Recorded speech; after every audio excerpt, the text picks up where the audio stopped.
Yo, yo, yo, yo, yo. What's really good, University of Miami Hurricane football fans? Your boy Alonzo 1219, aka Harlem Hurricane Zoe, back in the building.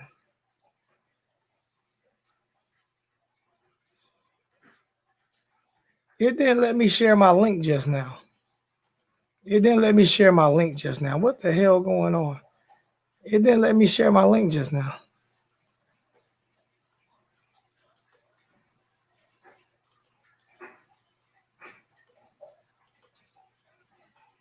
It's not letting me share my link.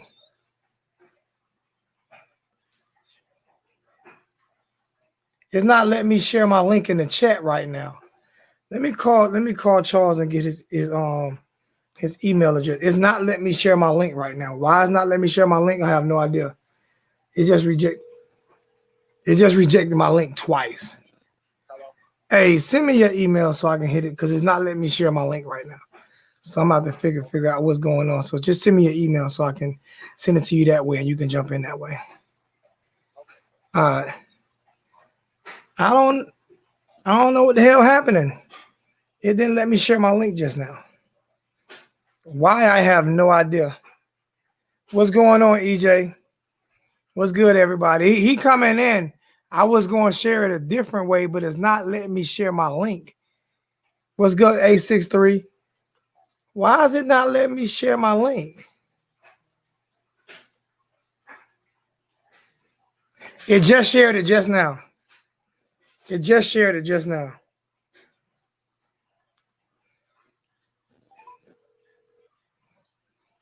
No, that's crazy. It didn't let me share it twice, but it just let me share it just now. So just jump onto that link that you see in the chat. I'm gonna highlight it. That way I ain't got to send it to you. It just let me share it. Yeah, just let me share. You see it?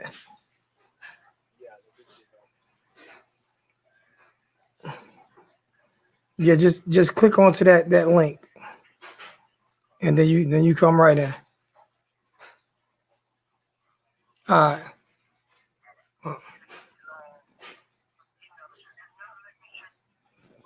What's good, everybody? We got Charles coming in. We're gonna talk about a few things we got. Me and him gonna have coming in the works. This upcoming year.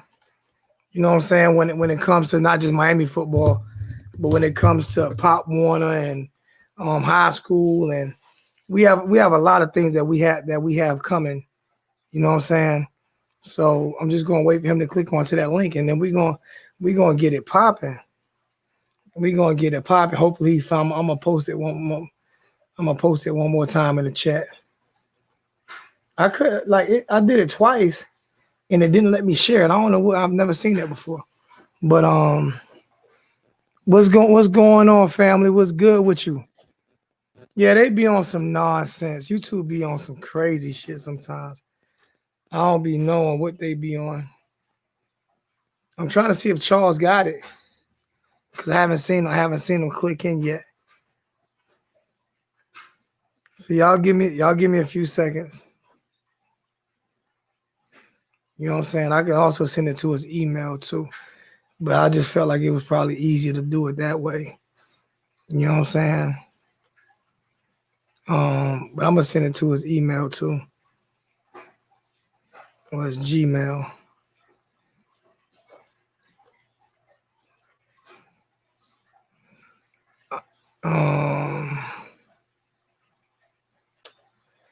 Man,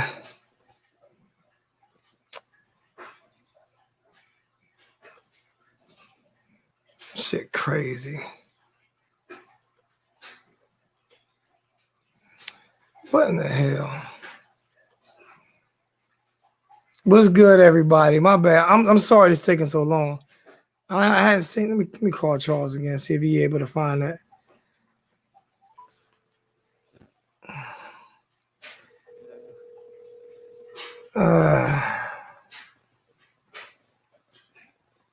Did you see it?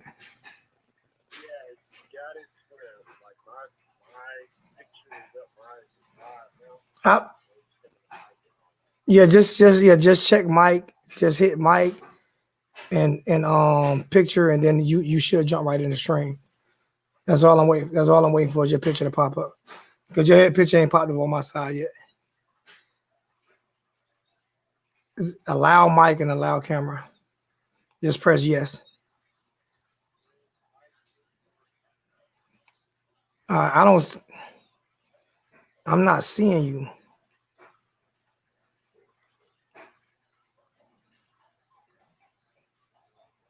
I got you. I see your mic. I got you right here. Here we go. All right. All right. Y'all know we two old heads, man. Y'all know we two old heads. You know what I'm saying? So it took us a little minute to get this together. You know what I'm saying? Big brother older than me, so you know we the old heads. But hey, what's really good, family? We got first off, a great. We're gonna introduce him first off as a great man before we introduce him as anything else. You know what I'm saying? A great man who works for the kids, who does a lot for the kids, and this is one of the reasons why we've actually been talking about doing this for a few years now. You know what I'm saying? Doing some work, you know what I'm saying, so we can do some things for the kids. So y'all all know Mr. Charles Pharms, two-time national champion, defending defensive back, two-time. Listen to me. I'm gonna say this again. Two-time. I'm gonna put these up. Two-time national champion, starting defensive back for the University of Miami, and the new co-host of the Hurricane 1219 U Family YouTube channel, which we will not just be talking Hurricane football, but we will be talking youth football. We will be talking pro football. We'll be talking high school football, and we'll be filming. We'll be showing him training kids, getting them ready for the high school and pro level. Mr. Charles Pharms, what's good? What's going on, Mr. Pharms? Oh, not much. How you doing, brother? Everything's good. Everything's good. Got through Christmas and everything, and getting through everything with the COVID and all of that, and about to end 2020 and come in with 2021 ready and moving forward in a positive way. All right, before we get into your hurricane career, man. Before we got plenty of time to get into your hurricane career, man, and your NFL career. I forgot to mention also played for the Houston Oilers, played for the Miami Dolphins, played for my Miami Dolphins. So, you know, happy with that. You know, so he got to play for both home teams. He's from Texas, and he got to play at Texas, and he also got to play in Miami. It's crazy, but how are you? What are we doing with the kids? Like, what do you have going with the kids so people can know what you're trying to do?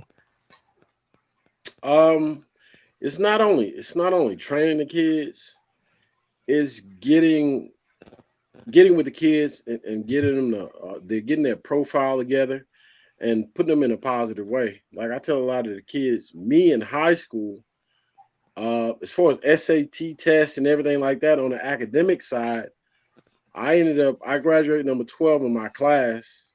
So I graduated on the stage. I had already passed my SAT my sophomore year in high school. So it's about also telling them about life and making a plan. I mean, moving forward, it's not only what you do on the athletic field, it's what you're doing in the classroom, and that's something that can never be taken away from you because you never can tell. You might have an injury or something like that, but at the end of the day, what do you have to fall back on? Your education can never be taken from you. And that's what I tell I talk to the kids because I'm a welder. So I teach Mhm. what I know, you know what I'm saying? And I make good money as a welder. And I teach the kids what I know, especially like, you know what I'm saying, gangbangers and stuff like that.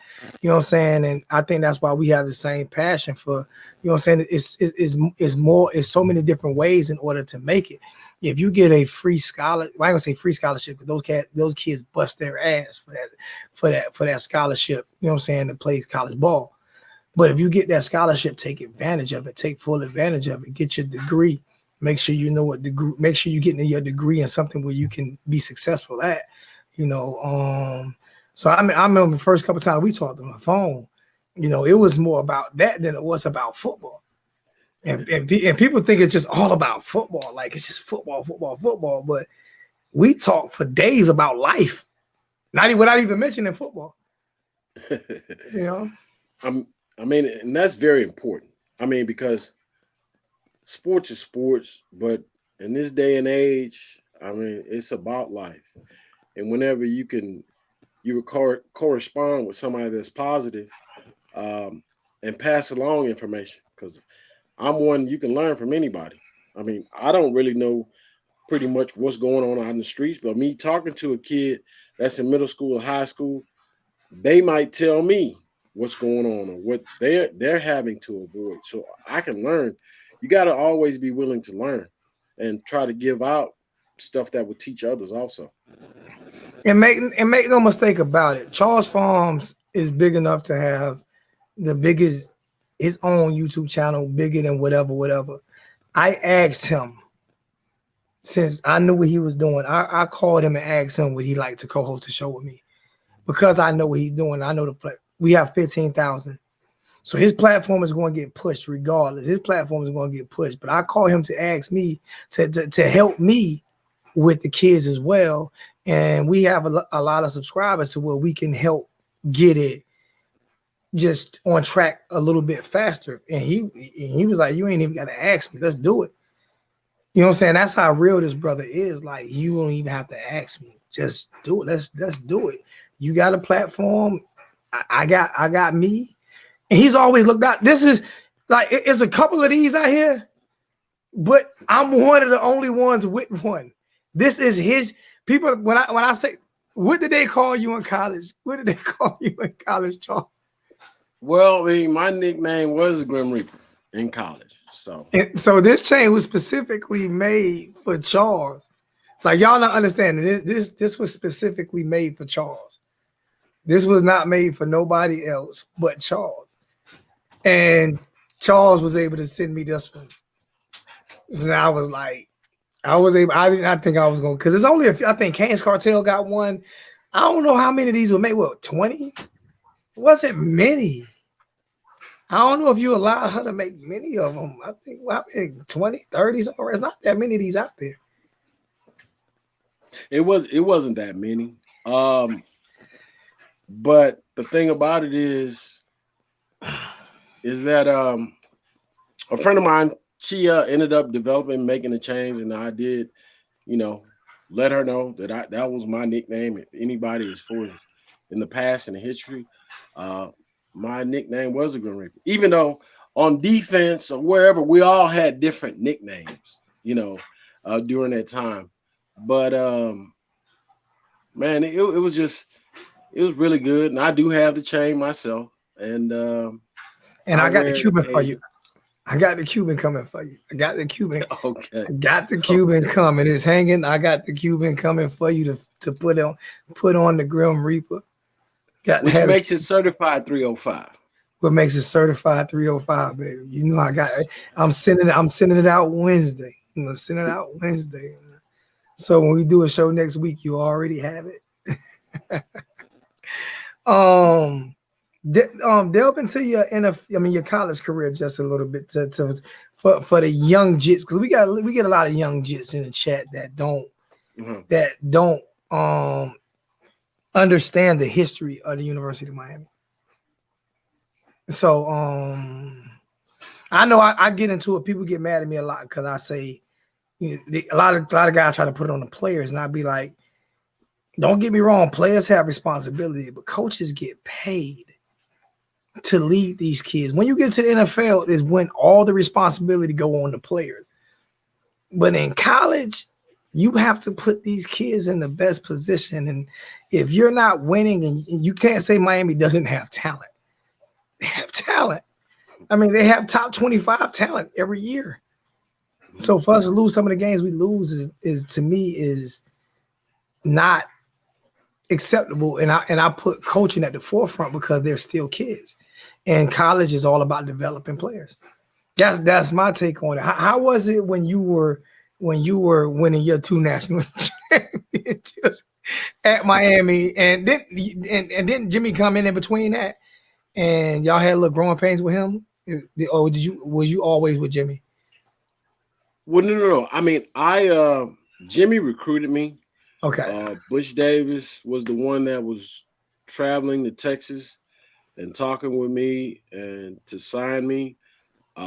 Before I got there, and a lot of people don't know, well, Jimmy's from Port Arthur, Texas, which is a Mm. couple of hours away from Houston.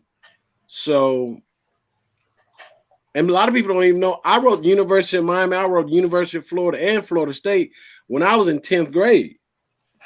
I already was looking at those different teams, and those teams I wanted to possibly, if I wanted to go to college there. But I mean, Jimmy just told me when I was coming in that you would come in and that I would be second team already. And I was like, okay, maybe they're just a recruiting ploy or what have you. And Dave Campbell was the defensive back coach. And I came in and Jimmy came to my high school, and he was just coming to see me. And it was kind of funny because I was in class. And then all of a sudden somebody came and said, man, they couldn't believe it because Jimmy Johnson, of course, they had just won a national championship, the 87 national championship. And he's walking through my high school. And it's to talk to one person. I talked to him and we talked. And then he went to my house and my dad was at the house and they talked. And basically my dad said, well, you going to take care of my son? Jimmy said, yes. And that was it. I just love the way Miami played. Especially I love the way the defense is for as aggressive and everybody playing together, and you could just see that effort. You can see everybody putting forth and giving that effort. So when I got there, you pretty much know this is how we play Miami football. This is how we play Miami football. If you're not ready, of course, I was used to, in my high school, we was a smaller team, but we might run 100 sprints after practice. So as far as the work and as far as practicing hard, I was used to that. But I was privileged and I thought it was a blessing. I remember my coach waited before we played one game in high school. He said, yeah, they wrote you back. And I forgot what I did that game. I think I might have had a touchdown as a receiver. I ran a punt back. I had an interception. So I was just okay. Well, yeah. All right. Well, they're looking at me. So let me ball even harder. So I mean, I was so blessed. I was happy to be at the University of Miami. And as far as the way we practice, that's how we practice. We made sure everybody was ready for us. Games were easier for us. And the coaches used to tell us, well, the game, that's payday. You put in the work and practice. The game is payday. And Jimmy would be like, man, y'all need to just go out and have fun. Go out and play football. Play together as a team. Put forth the effort. And the whole thing was attitude plus effort equals performance. If you got the right attitude, you put forth that effort, it's going to come out. Those coaches, were those coaches involved in y'all practice, like involved in making sure that you guys, you know what I'm saying, did things the right way and put you in the best position to win? Because I remember Jimmy Johnson saying at Dallas that, and Westline said the same thing. Bill Belichick said he never really had a system. He wanted to put players in the best position to win. It was never really about a system. It was about putting players in the best position. Whatever plays he had, he wanted to put in the best position. And I remember Jimmy saying the same thing when he was at Dallas when he was talking about Miami. So I always wanted to put players in the best position. It was never just truly about a system. It was about putting players in the best position. I mean, it was that, and we were prepared for every game. And if we needed to make adjustments were going to be made at halftime, bottom line. Yeah. So Jimmy and the coach was going to put forth just as much effort as he expected of you. And I know rules are different now, as far as whatever practice time or whatnot. But yeah, there's been a couple of times when Jimmy, if we start out, we're not practicing right, he'll blow the whistle, say start it all over. So that's what it is. And we appreciated that. We respected that. So basically, let's go out and get it done.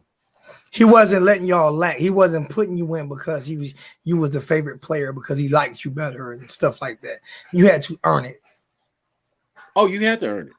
And I mean, it was a whole situation. I don't care who you were. If you were supposedly hurt, if you weren't getting your treatment and doing what you need to do, if you weren't on the practice field by Wednesday, Well, you just want to start that week. And it was somebody behind you that was more than willing to come in and know they have the opportunity to play football and play it at the level that the Miami Hurricanes is we were used to playing. I think that's what we're missing a little bit now. I think on both sides, but like I said, in the NFL and NBA, I put it on NFL and NBA. I put it a lot on players because you're getting a paycheck and this is your job now, And when you went to the NFL, it was a business. It's totally different than it was in college. You didn't get the same help from the coaches and stuff like that you did when you was in college, because they would mentoring young men. It's a business. Okay, I'm sorry. I mean, it was great. I mean, like even today, I mean, I'm here in Houston, and Houston, Texas, their season is pretty much, it is what it is. But JJ came out yesterday, JJ Watt, and he said, man, if you can't come to practice, you can't put in forth the effort. And he broke it down. I mean, and it's probably streaming across everywhere. He was like, we get paid a lot of money. And if you can't practice and put in forth the effort, I don't care what our record is. If you can't practice hard and get prepared and want to win, then you shouldn't be here, period. And that same thing, Ed Reed, when anybody said, we knew, look, this is how we play Miami football. If you can't deal with it, well, then you can either go somewhere else or just you'll play special teams or whatever. You may not even play. And that's what it is. The one thing I'm not going to do, especially on the first show, is ask you any questions about the coaches. We're gonna save that for the end of the season. I'm not going to even put you on the spot. I'm gonna say how I feel about some of the coaches. I don't feel like the coaches are putting. I feel like I remember listening to interviews back in the days. I'm just talking about Miami interviews back in the days, and I didn't hear coaches saying, even if there was lack of effort from players, I never heard coaches criticize players publicly, lack of effort, this and that, without criticizing themselves. I've always heard Dennis Erickson and Jimmy Johnson and Butch Davis, even Larry Coker and Howard Snellenberg. I always heard them say that we have to do better as coaches to get these guys more prepared. I've always heard that. That's what I've always heard. And I think that's a level of respect that you guys, when they do that, that's a level of respect that you guys have for coaches that say things like that. You know what I'm saying? Hey, they have enough respect to say, I'm not going to show that 863. I'm not going to highlight that. But I just feel like today, and Manny never did that until he became a head coach. I never heard him say bad things about players until he became a head coach. And then it's lack of effort and lack of this. And I started listening. I'm like, is it lack of effort by the players or is it lack of effort by the coaches? You know what I'm saying? Or is it lack of effort by both? Because it takes two. I mean, it takes two to give up 700 and something yards. It can't just be that lack of player about it. It got to be both. First of all, that's unheard of. And Exactly. Second of all, my thing is, I'll break it down like this. A coach can call whatever play he calls, right? Offense or defense. But when I'm seeing guys taking the wrong angle, when they're missing tackles, that's totally different. That has nothing to do with the coach. So if you're not putting forth the effort, I remember times I've hit Bernard Clark in the back, and he's like, Chuck, you hit me in my back. I said, I basically said, Bernard, you better get him on the ground or whatever, because I'm coming, because you messing with my stats right now. You have a lot of players kill Blake Baker. I remember the 4th and 17 against North Carolina, and I went and replayed that play. They did a blitz on that 4th and 17, and the player didn't get there on time. But it was a safety and a corner there to make a play on the ball, and neither one of them made the play on the ball, and they both blamed the defensive coordinator. And I'm like, look, there was 2 players there. And you can't, if there's 2 players there, somebody has to be able to make a play on the ball. It was the blitz was designed. They threw it. He basically threw it to where they wanted it because a blitz isn't gonna always get there. In my opinion, he threw it to where they wanted him to throw it to, which was in double coverage, and the receiver still made the play. So it's like you say, that effort has to be there as well. That's why I say it's double-sided. It's not just one side. I think the only thing that I don't like is I'm not a big fan of coaches calling out players publicly in college or in high school. I think that's things that you have because a player can't do it to a coach. You know what I'm saying? That's just, maybe that's just me. I don't know. But when you call out a player publicly, I feel like you need to look at yourself first, because if it's the same mistakes over and over and over again, is it me or is it you? Am I allowing you to do this? Or am I putting you in the wrong position? My thing, when we used to watch film, it didn't matter. We could have blowed out a team, right? But I don't care if the ball's on the other side of the field. If you do not get on that film, that's a minus. Mm-hmm. So that means people run into the ball. Yep. And there's also, we used to take a drill. The first drill we should do was a pursuit drill, to where basically you got a man at the goal line on either side. They act like they're tossing the ball. That man will run down the sideline, and everybody's supposed to run and touch that player. So that's running to the ball. That's taking the right angles to the ball. That's coaching. That's coaching, and that's also players. You gotta know how to take the right angle, and I know they practice enough to where they have to do it every day. Yeah. I don't know if they do it to where at least you got to touch a player when they're running the ball within different drills or whatnot.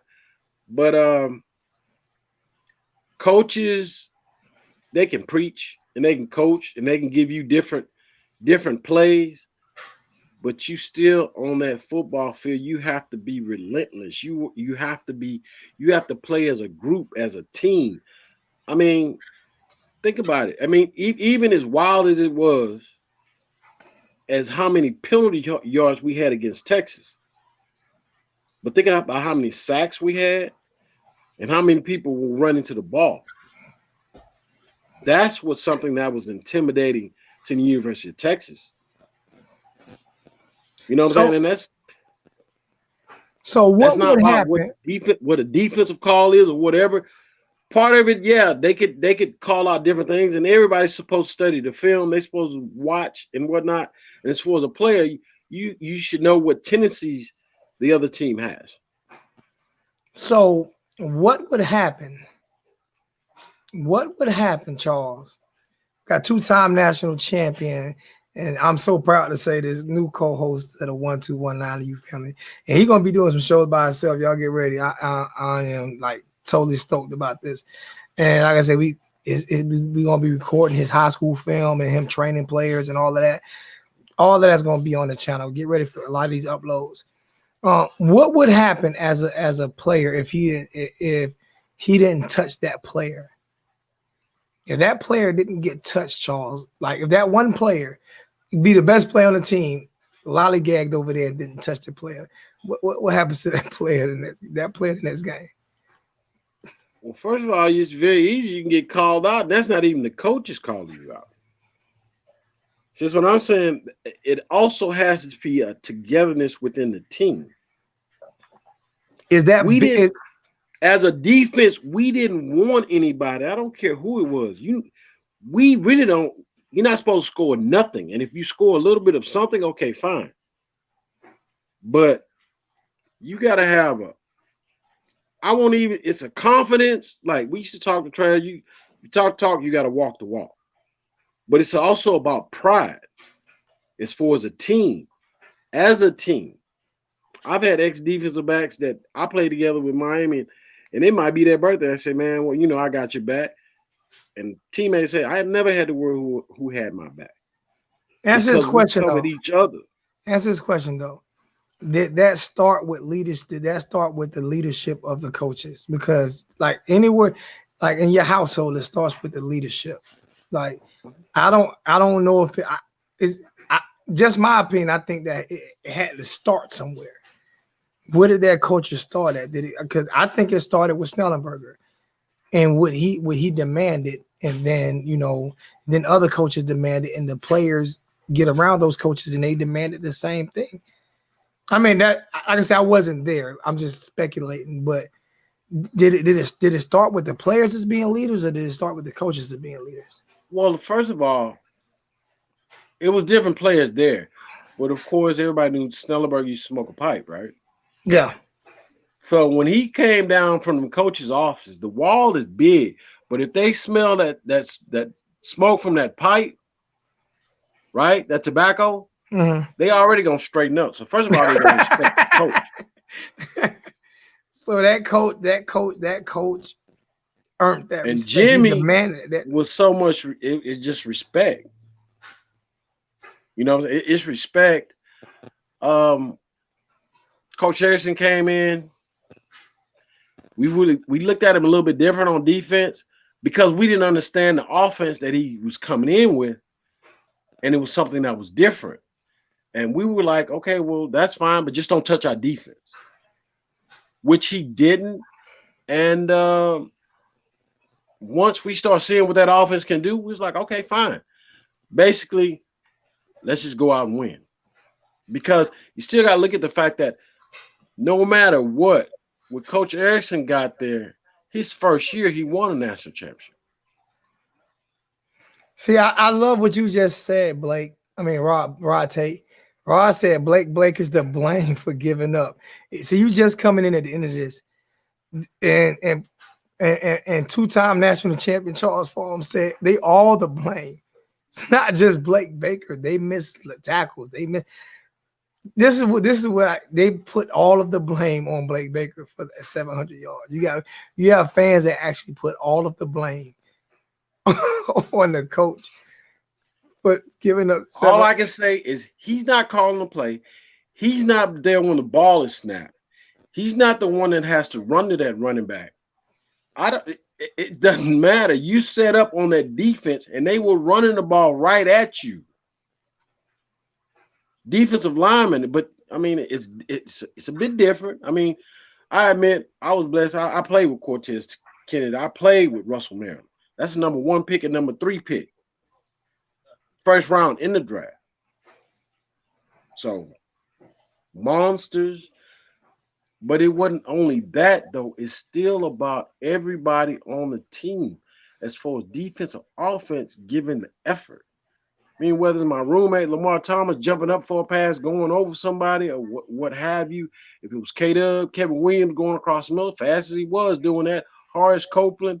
I mean, you can go down the line. Everybody, we as a team. Like I I mean, can't think see. about it. You look at a player like Bernard Clark, okay, when they played Oklahoma, what he had? 14 times. He was the MVP of the game. Right? Yeah, That's that effort that he came with. and this is what I say. Like I say, I tell people, man, I'm to the point where I don't. If they fire Blake Baker, I don't care. If they keep Blake Baker, I don't care. I really want to see Manny Diaz call plays because I believe as a defensive minded coach like Jimmy was a defensive minded coach. Even if he wasn't the defensive coordinator, he was in that he had say so in what plays were called on the defense. He didn't. I don't think most coaches who are whether you're offensive minded or defensive minded, and Blake Manning has said himself, he's involved with the defense. So I feel like people like to put the blame on one person. I like to put it on, especially for an effort like that. Everybody has to be to blame. Everybody who played on that defense has to be to blame. Everybody who coached on that defense has to be to blame because something wasn't there mentally, physically. Something wasn't there. They didn't get it, and they didn't get it the whole game. And it's hard to just blame one side to me.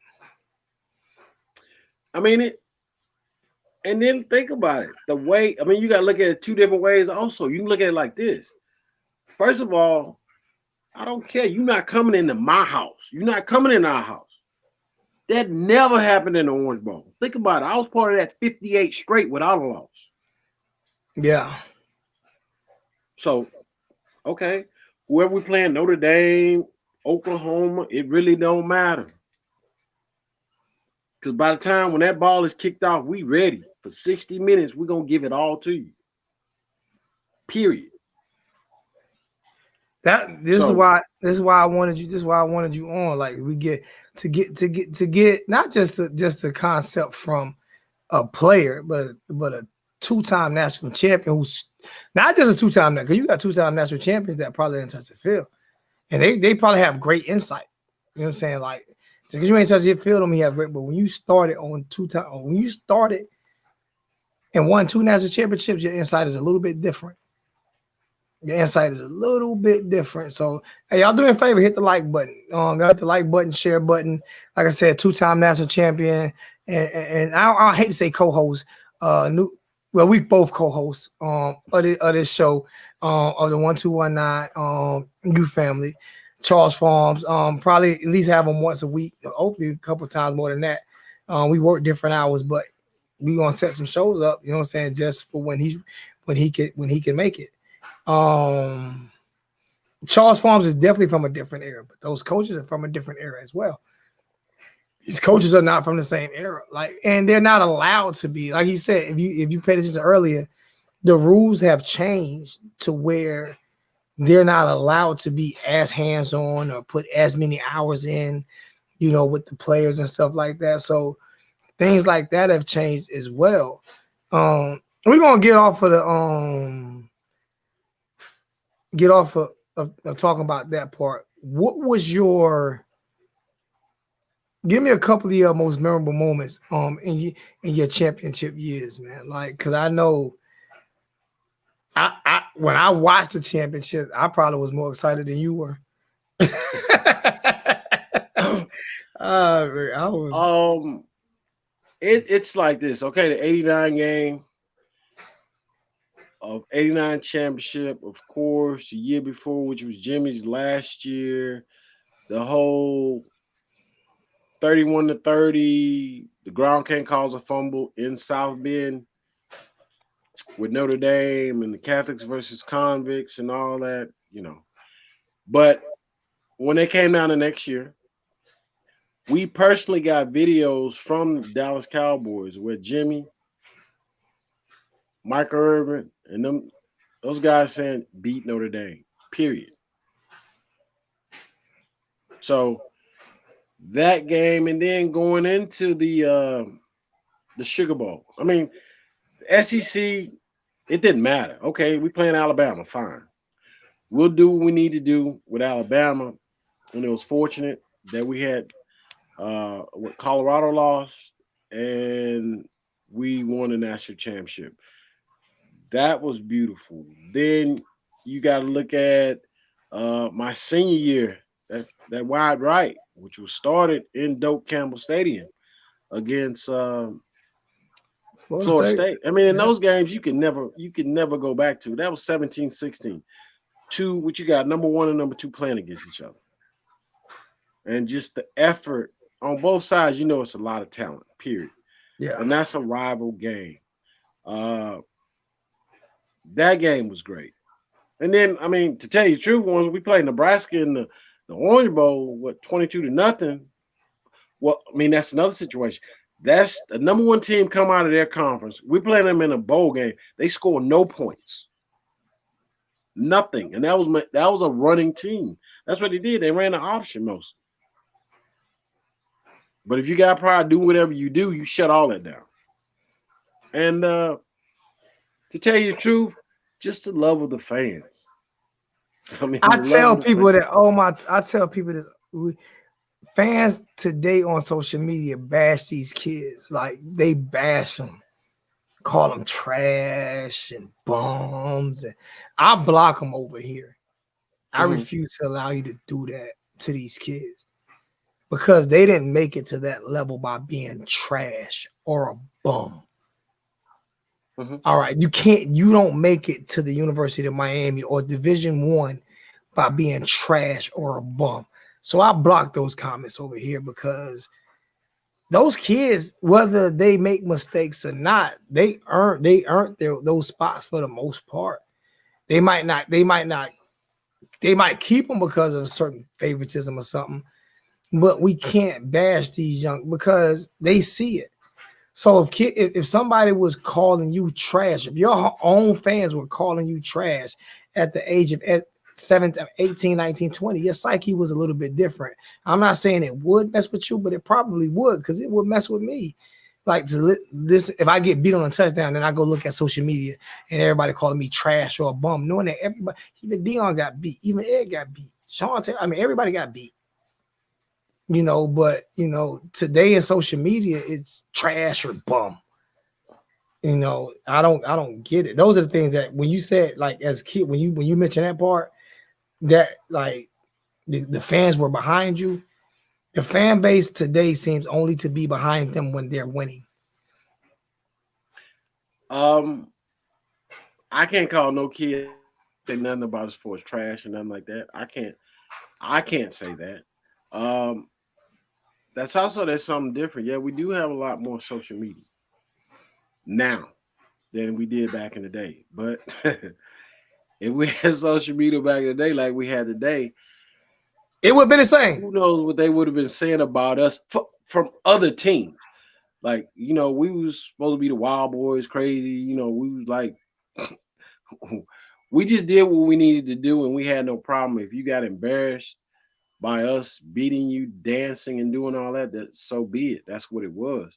Um, One of the famous things that Jimmy said, it's not my fault that your team wasn't prepared. Yeah, but they're getting it from their own fan base. Like I keep And I skipping. know. I mean, I see it. I keep skipping a guy. I keep skipping a guy. I keep skipping his comment, and he know why I'm skipping his comments. I keep skipping them. I'm not going to respond to him because negativity breeds negative. If you feed into negativity, it breeds negativity. So I wouldn't like A63 will call Blake Baker trash. I'm okay. Blake Baker, a grown man who getting paid a lot of money. you see what I'm saying? I mean, I'm okay with you talking about people who get paid money. If you call me trash, I'm okay. Hey, I'm okay with that. I'm 44 years old. I'll be 45 next month. But when it comes to kids, I'm just a little bit, more sensitive to, because they say men don't become men until we 26, 27 years old. Like for real, our mentality don't really start growing up. So I just feel like we are way harder on our kids than we're supposed to be. And I think we should be, especially as a fan base, you know what I'm saying? Whether you like the kid or not, Bubba Baxter and what's name got their lives threatened by a fan threatening to kill him because he missed field goals. That's why I said you don't call. That's what I said. A63. I said you won't call players trash. I've never heard A63 call player. He'll call a coach trash in a minute. He won't call a player trash. Even if he don't like the player, he won't call him trash because it's a different old school fan. You know what I'm saying? Like we have to stick up for these players because recruits see that too. Especially today, recruits see that too. They see if your fan base will turn on you quick or not. I'm not going there because as soon as I have a bad game, they're gonna turn on me. They're gonna turn. I ain't going there. I'm going to I'm gonna get a little bit more love at me. I'm gonna get a little bit more love. Man. I can't. I'm not. I tell you what. I'm not sitting my chair out somewhere where I'm scared they're gonna get turned on. We go somewhere else, man. I'm gonna sit in Texas. They love the kids. They love the kids. I'm gonna sit somewhere where they love the kids at, man. But I just love this university, and I feel like, you know what I'm saying, a lot of our players, you know what I'm saying, I think we're on our way up. I just think that it's hard for us as fans. It might be harder for us as fans as y'all as players because we so used to y'all being so great. We used to people like you. We used to that, and to not have that right now, it's like, I mean, it hurts. I mean, it hurts. I mean, you got to look at. Okay, let's break it down. Over the course of time, when University of Miami started winning, first of all, you had a 1983 team that beat supposedly what they said may have been the best team in history in the Nebraska team. Right? Mm-hmm. Okay. You go on and you win that championship, you beat Oklahoma, which you can say the balls, you had all that. I mean, one of the top teams in the nation. These 1 and 2 playing against each other, you win that game. Okay.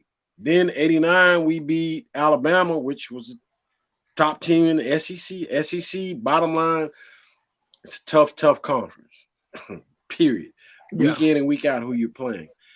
And then either you playing a Big 8 champion, which we ended up playing Nebraska. But it's still, you got to look at the fact, my 4 years at the University of Miami, that's 48 games. So we went 44-4 in 2 national championships within that time span. 44 what? 4. Ah, dang. Damn. I ain't know that. And that's playing you got your Nebraska, Florida State, Notre Dame, you know. Do you have your rings in the safe or you have them out? Or you got them put up? Oh, I haven't put up. I don't really wear them. I was gonna make you put them on. I'll pull them out for the next though. The next time.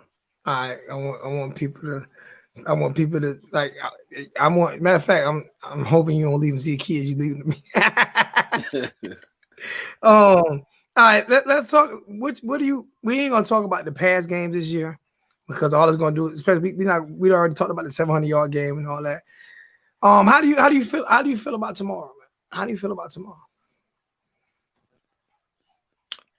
I just feel, Oklahoma State, they can score some points. Bottom line, my whole thing about it is no matter who you play, just come out with the right attitude, put forth the effort, and it'll all show. I just want to see Miami win a bowl game, period. How do you feel about people saying we don't have? And then you break it down, do what you need to do in the spring, and come back next year. I'm glad King coming back. How do you feel about people saying so far? How do you feel about people saying we don't have the talent? We don't have talent. I feel like we got talent. Talent is there. The talent is there.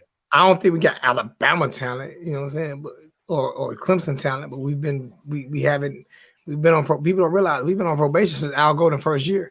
Really, his first year started probation. It didn't legally start probation, but that's when they started picking out. They knew we was going on probation. All the way up to Mark Ricks last year. That's a long time. That's a long time, to be on probation. You lose a lot of good players that way. A lot of people also don't know that, like, when Jimmy Johnson came to Miami, we was coming off a championship. And we had a bad season. No one talks about that. Because most people don't remember that history. Like, he came from Oklahoma State. Same team about to play. We was coming off a championship year. How many games we won the next year? Like 4? They had to rebuild. Hmm? They had to rebuild. You can't tell fans that though. Because remember, they wanted him fired. I remember the article. I remember the news articles. How we win a championship and he come in and we win 4 games. They wanted him fired. They wanted Jimmy gone. 5 games, my bad. 5 games, EJ. We won 5 games that next year. I remember they wanted him fired. And I was a little kid. I was like, my granddad was pissed because he went to University of Miami. Like, get a man a damn chance. Fans can be rough. Yeah. Fans can be rough. And the amazing thing about it is some of them that never have put on a football uniform. I say it all the time. Oh my God. Never put on not even just never put on a uniform. I don't know if Bill Belichick ever put a uniform. But Bill Belichick's the greatest coach. Say he cheated. He cheated and won. It's all that matters. He won. I don't care if he cheated. If everybody say Miami cheated, for all y'all Georgia fans and SEC fans that say Miami cheated, Miami didn't have to cheat. We invented this swagger shit that y'all talk of, that y'all want to be. I tell Georgia fans all the time, because I get them in the chat all the time. Y'all ain't won since y'all been to ACC. Y'all ain't won since 1980.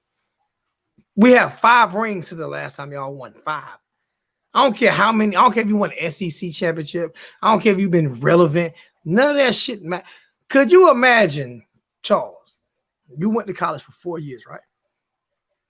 Mr. Pharms. You did 4 years? You graduated. Yeah. Could you imagine winning 10 games for all 4 years but not winning a championship? Would that have been acceptable for you? He's trying to be politically correct. I mean, our whole thing also is that we were independent. So what we strive for was to win the national championship. It's not no, I mean, you get some teams in conferences, they just won a conference championship and then everything's okay. We had put forth, no, each year if we can, we want to win the national championship. Period. Oh, hold on. We didn't even really have. See, Rod Tate, you don't understand football. Let me explain something to you. I'm about to put you in dummy status. See, I was trying to be nice on Charles' first day on, but you're about to get Dummy of the Day award. Donkey of the Day goes to Rod Tate. Let me explain something to you, stupid. You don't have to win. They are saying that you're going to get the death penalty from day one.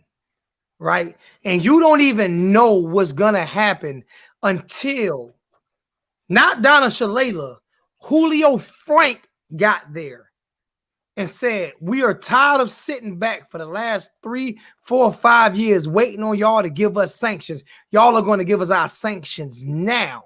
So all of these schools like Alabama, Florida State with Jimbo Fisher, those schools were planting roots in Miami, telling these kids that Miami was not going to have a program. So being held in limbo or purgatory is worse than having sanctions that you know you're going to have.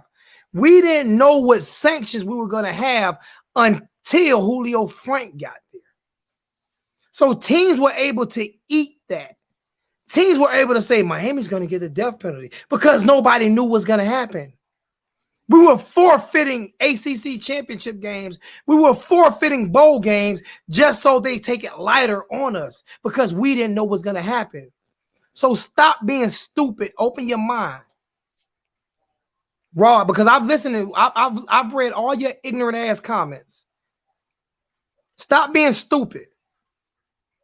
That Charles ain't. I'm telling you this. This me, because it makes no sense when you don't know what the hell you talking about. You are stupid and a dummy. Explain to me. I'm telling you. I'm telling you. When teams don't, if they're telling you when that Devin Shapiro thing happened, Charles, what the first thing they came? This thing was the biggest thing in college football. I mean, it was on MSNBC, Dateline. It was on all these channels. They were talking about death penalty. They were talking about doing us like they did SMU. When you don't know what's going to happen, they're not telling you what's going to happen. They're holding you up in limbo. How is that not hurting your program?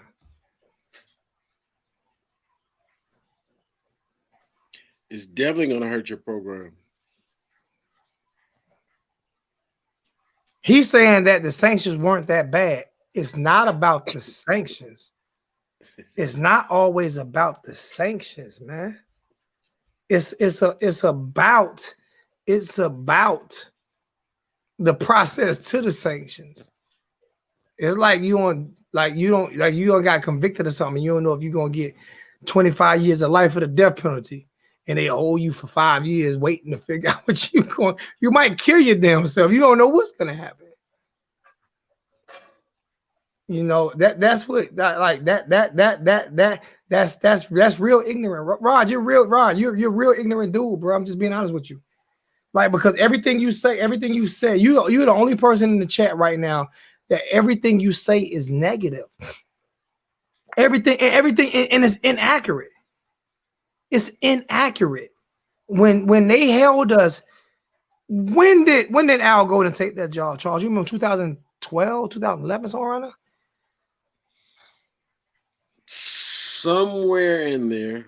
Okay. Somewhere And when did Mark Richt leave? 2 years ago. This is Manny Diaz's second year. Mm-hmm. So from that time to till Julio Frank got hired, they did not have they kept talking about giving us sanctions. So for about 4 years, for about 4 or 5 years, they was talking, but they never gave us sanctions. They just kept us in limbo. Until Julio Frank wrote that infamous letter. I'm pretty sure you read it. You probably got a copy of it. I'm pretty sure you sent a copy to all the players. When he said, y'all gonna tell us our mother effing penalty, our sanctions, or I'm gonna sue the shit out you. He cursed the NCAA out. That's when they finally came out with the sanctions. It shouldn't take 4 or 5 years to tell us what it like. Ole Miss got way less sanctions than we got, and Laramie Tussle came on national TV during draft night saying he got paid. Kim Dickey and all of them. But you give us sanctions for kids going to the strip club and hanging on yachts. They didn't even get money with the strip clubs all on yachts. That's what they do in Miami. like people don't understand. People do not under. Thank you for the dislike too, Rod. I appreciate it. I don't care. I keep it 100, man. I keep it 100. I keep it a buck. The only reason I reacted to you that way is because everything you've said has been so negative. And you probably don't even go to a game. And like my big bro said, you probably ain't never put on pads. I guarantee you don't go to the stadium. Show me your season ticket stubs, bro. And we almost got 100 in the chat. And we didn't even schedule this. Get the likes up. We got 70 in the chat. Let's get the likes up. We got 55 likes, 70 in the chat. Hit the like button, man. You can dislike. I can block you too. Dislike another one, I'm gonna block you. I don't like haters, bro. I don't mind you speaking. A63 will come on here and speak facts all day and disagree with me all day. I have no problem with that. I don't like haters. He said, block, please. That you don't have to say it twice, bro. Right, you don't have to say it twice, man. You don't have to say it twice, my brother. You don't have to say it twice. You don't have to say it twice, man. I'm going to put the stream key in the chat. Anybody who want to come talk to Mr. Charles Pharms, come talk to Mr. Pharms, man. Like, you're gonna have more opportunities, but I truly enjoy having, like, this don't happen often. I don't think it's really ever happened on YouTube to be able to get a national champion to, like, y'all don't know. I was like a kid in a candy store. That was my Christmas present. Hey, Charles, you want to do? Sure. We can do the show together. Let's do the show. I don't mind. I got time. You know what I'm saying? What's the K-Boy say? NCAA, SEC, Notre Dame they always love the SEC and Notre Dame. A63 said 100. He know for a fact that me and him disagree on a lot of things, but it's always respectfully. You're not gonna always agree on everything. It's impossible. You might disagree more than you agree, but as long as you do it respectfully. A lot of these new guys just aren't respectful. Kawhi boy, I'm just saying, I hate anybody that hate on them Canes, especially a so-called Cane fan. Ain't that what you were saying? Charles? Yeah, I mean, you got some people that are just upset, period. They're going to put out negative things, and that's just within themselves. That's within their spirit. I love the way Miami Hurricane fans are true Miami Hurricane fans. It's a Hurricane family, and that's just how it is. Some people may just complain that the wind is blowing the wrong way. It's a way that complain about anything. It's a way that you do it, though. It's a way that you do it. It's a way that you do it. You don't continue to. We're not good. We've been a program since 1954, 52, somewhere around there, 54. We have 5 national championships. You're not going to win every year. You're just not going to win every year. You're going to have bad years. Alabama went 20 years in between championships. And they got lucky and hired Nick Saban at the same time that we went on probation. Just think about it. They hired Nick Saban around the same time that maybe a little bit before we went on probation. And then they was able to get the Amari Coopers and all those guys out of Miami. They was able to get those guys that usually come to Miami. You know what I'm saying? So then he got 5 rings in Alabama. He's a great coach. I can almost guarantee you this here. If he was at Miami, them sanctions wouldn't have went down that long. Because they love Nick Saban. What's going on, T2Y? Yo, what's going on, boss? Can't call it. You on with 2-time national champion Charles Pharms, man. Yeah, I see, man. Hey, congratulations, boss. You one of the reasons why I got 5 rings over here, man.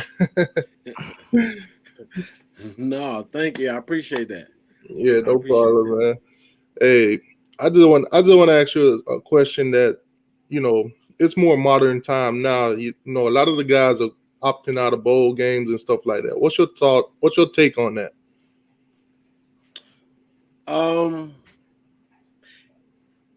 It's their choice, right? But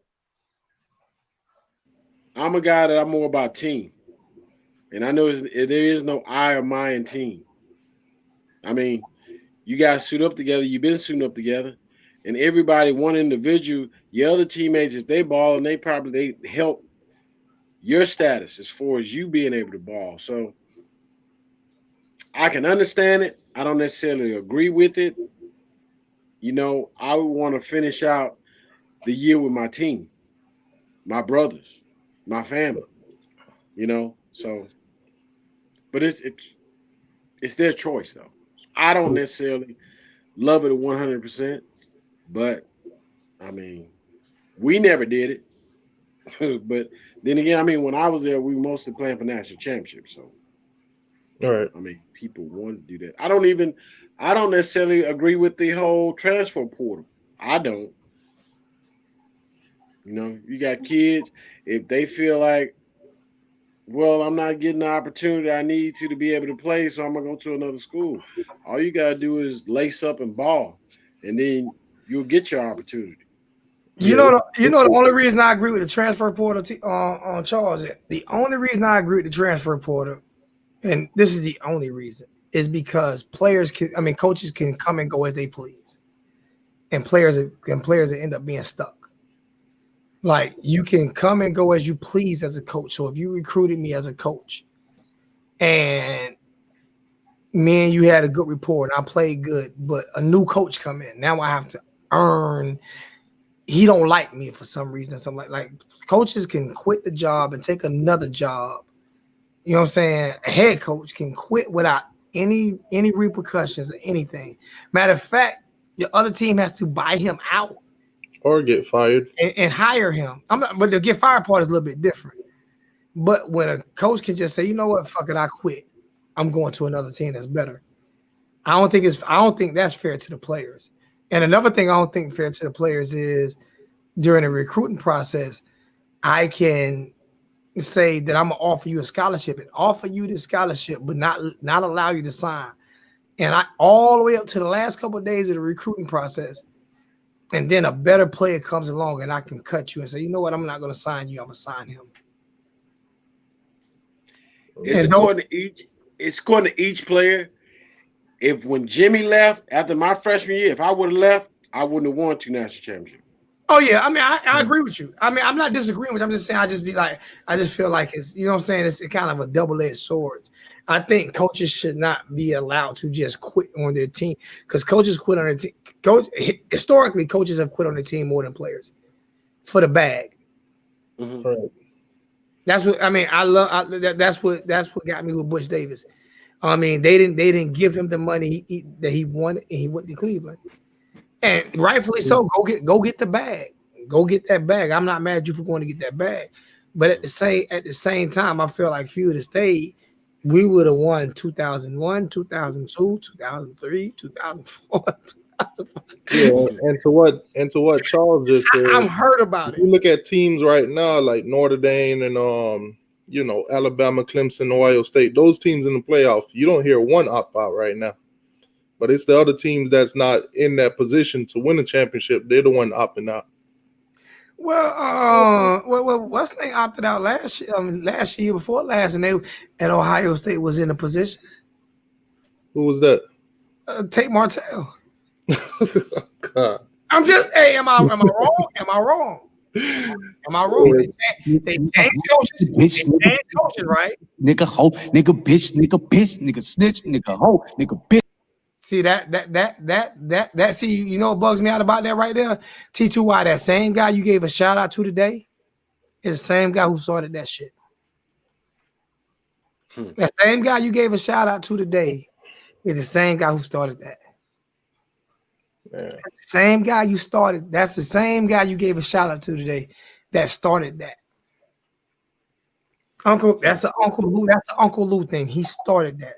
He has to own that because that's something he did. Yeah, that's something you and him gonna have to talk about. Nah, ain't something, man. I'm just letting you know that same guy you gave a shout out to today is the same guy who started that shit. And no, Rod Tate, I'm not allowing you in the chat. You asked me to kick you from the stream. Matter of fact, I'm gonna let you win. I'm gonna let you win. I'm gonna let you win. What you gotta say, bro? Hello? Yeah, what it do? What it do? Yeah, I'm out here on the road, driving these trucks or whatever. I just want to get in so you can see me. What's good? What's good? I'm on my cell phone. I can hear you, my brother. You clear. Yeah, what I'm saying, right? What I'm saying about this thing. I love that truck though. Yeah, I love that truck. I love that truck.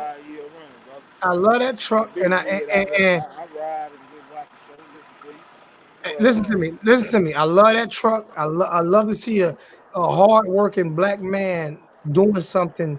Oh yeah, this me. I own it. That people can look up to, and let them kids know what you're doing. Let them kids know what you're doing. Let them kids know what you're doing, so they can do the same thing you're doing. Because everybody not built for the same thing, man.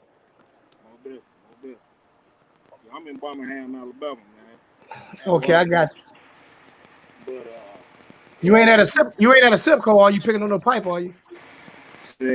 Hold on. You're not at a SIPCO picking up no pipe, are you? No, I'm saying you're not at a SIPCO in Birmingham, are you? Yeah, I ain't. Nah, because my plant is in Birmingham. My main plant is in Birmingham. That's why I was asking. You in a flatbed or Flatbed? Yeah. So you could be picking up pipe from my company. That's why I was asking. But what's good? What's good? I'm on a low board. No, I just want to come back to what we were talking about, man. You know, down here, they call it Cowtown. This is the home of the civil rights movement. You know, been plenty of Orange Bowl, plenty Miami games, season tickets, this and that, whatever over the years. But what I'm saying is, it ain't about hurting somebody's feelings all the time. You get what I'm saying? What it's about is calling a spade. You know. But you being one-sided with it, Rod. You being one-sided with it though. Like you being one-sided. How could you say I'm being one-sided? Because the only thing you doing is bashing players. What I was saying about the probation was we kind of got off easy by them saying that we were just gonna lose scholarships. I don't know how. How did we get off easy though? How did we get off easy when it was they waited 5? They gave us a death penalty. They waited 5. Why you think Florida State got good during those times when we was down? Al Golden came but that program up. They waited 5 years to tell us that, Rod. Yeah, they did. And them 5 years, that's what we were doing. Them 5 years, we didn't even. We couldn't recruit because people would come and take. Charles, if you coach football, you played. If you have 5 years of not knowing what you're certain what's going to happen to you, how does that hurt your recruit? How does that impact your recruiting? It hurt it real good. Look at that. What's his name? Davin Cook out of Miami. He was coming. This to is Miami. what I'm. Teddy Bridgewater. Teddy Bridgewater. This is what was I'm. committed to This is Miami what. till they left Randy Shannon. This It is what hurt I'm. us a lot. That's what I'm explaining to you. So you saying we only lost scholarships is not true. We lost players. We lost players by the uncertainty of what was going to happen. Yeah. I mean, So we did not get off. We did not get off easy. But guess what? A lot of the top caliber kids, they was like, we don't know if our future gonna be certain if we go to Miami. Exactly. So that's so they will leave. So exactly. They will do that. So when you say that it didn't, we got off easy. No, we got worse than Ole Miss got when they have players coming out during the draft saying, yes, they paid my mother's light bill and phone bill. Yeah. Yes, they paid. They got off easy. Ole Miss got off easy. They lost like 2-3 scholarships a year. They got their sanctions 2 years later, a year or two later. Like what's name? Florida already got their sanctions. Why did we wait 5 years? Yeah, they dragged that out on us. And that's what I'm trying to explain. What do you think? What do you think about that, Charles? Because I don't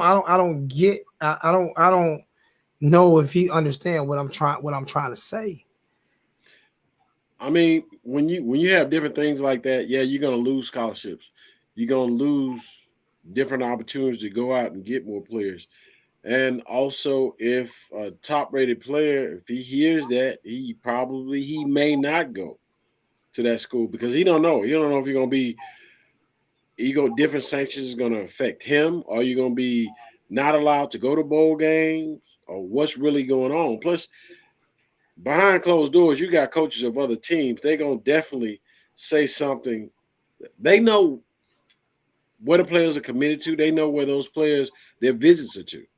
And trust me, and this was way back in the day. If they had a way of trying to get you to steer away from a certain team, they will put it out there in a negative way about that team. So I'm sure that was happening to Miami during that time. For 5 years, and then we ended up losing scholarships after that. That's like we didn't get our, so we actually forfeited scholarships before, forfeited bowl games, forfeited an ACC championship game, forfeited it, right? We forfeited all of that, and then Julio Frank's first year is when they finally announced what was going to happen. And then we didn't come off of sanctions till Mark Richt's last year. And this went from Al Golden's first year. And matter of fact, it went before Al Golden's first year because Miami and NCAA knew about it before they hired Al Golden. I'm going to hop off, Zoe. The kids home. All right, bro.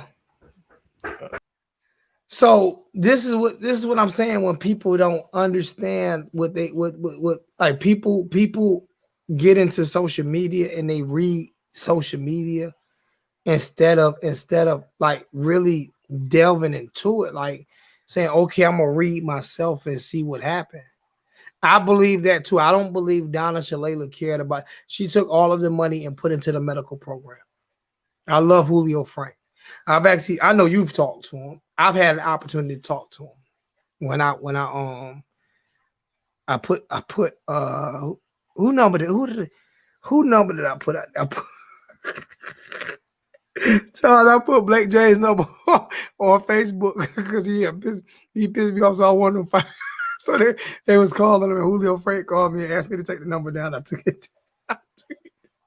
But yeah, Blake. But I keep telling people too, Blake James. If we get rid of Blake James, where's the? Because people might not like him, but Blake brings money to that program. Brings a lot of money to that program. So hey Zoe, can I pay my respects to both of you guys? You pay. You always pay your respects to me. You pay your respects Zoe, to two I'm times. paying my respects to you and Mr. Charles Pharms. I'm paying my respects to you before I even start anything, man. How you doing? I'm doing good. How you doing, brother? Hey, man, I'm all right. Eating snacks, getting fat. You know what I'm saying? You see Charles still look like he about 20. Look at him. You see the muscles, they look like he about 20. Hey, Zoe, you right about Donna. When Donna came from UW, Madison, Wisconsin. And when I knew she was going to Miami, I knew she was going to ruin our program. I had a feeling.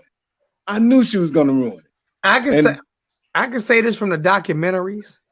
I can just only from the documentary. Now Charles has way more. So I'm gonna ask Charles. From the documentaries, what I've seen, we've never had an athletic director that cared about the program, except for one. I can't remember his name. How do you remember that, Charles? Well, I was the athletic director, the president. we weren't supposed to be. We were supposed to be looked at. I mean, our president at that point, he wanted us to be what we said. He wanted us to be the Stanford of the South. So, Okay.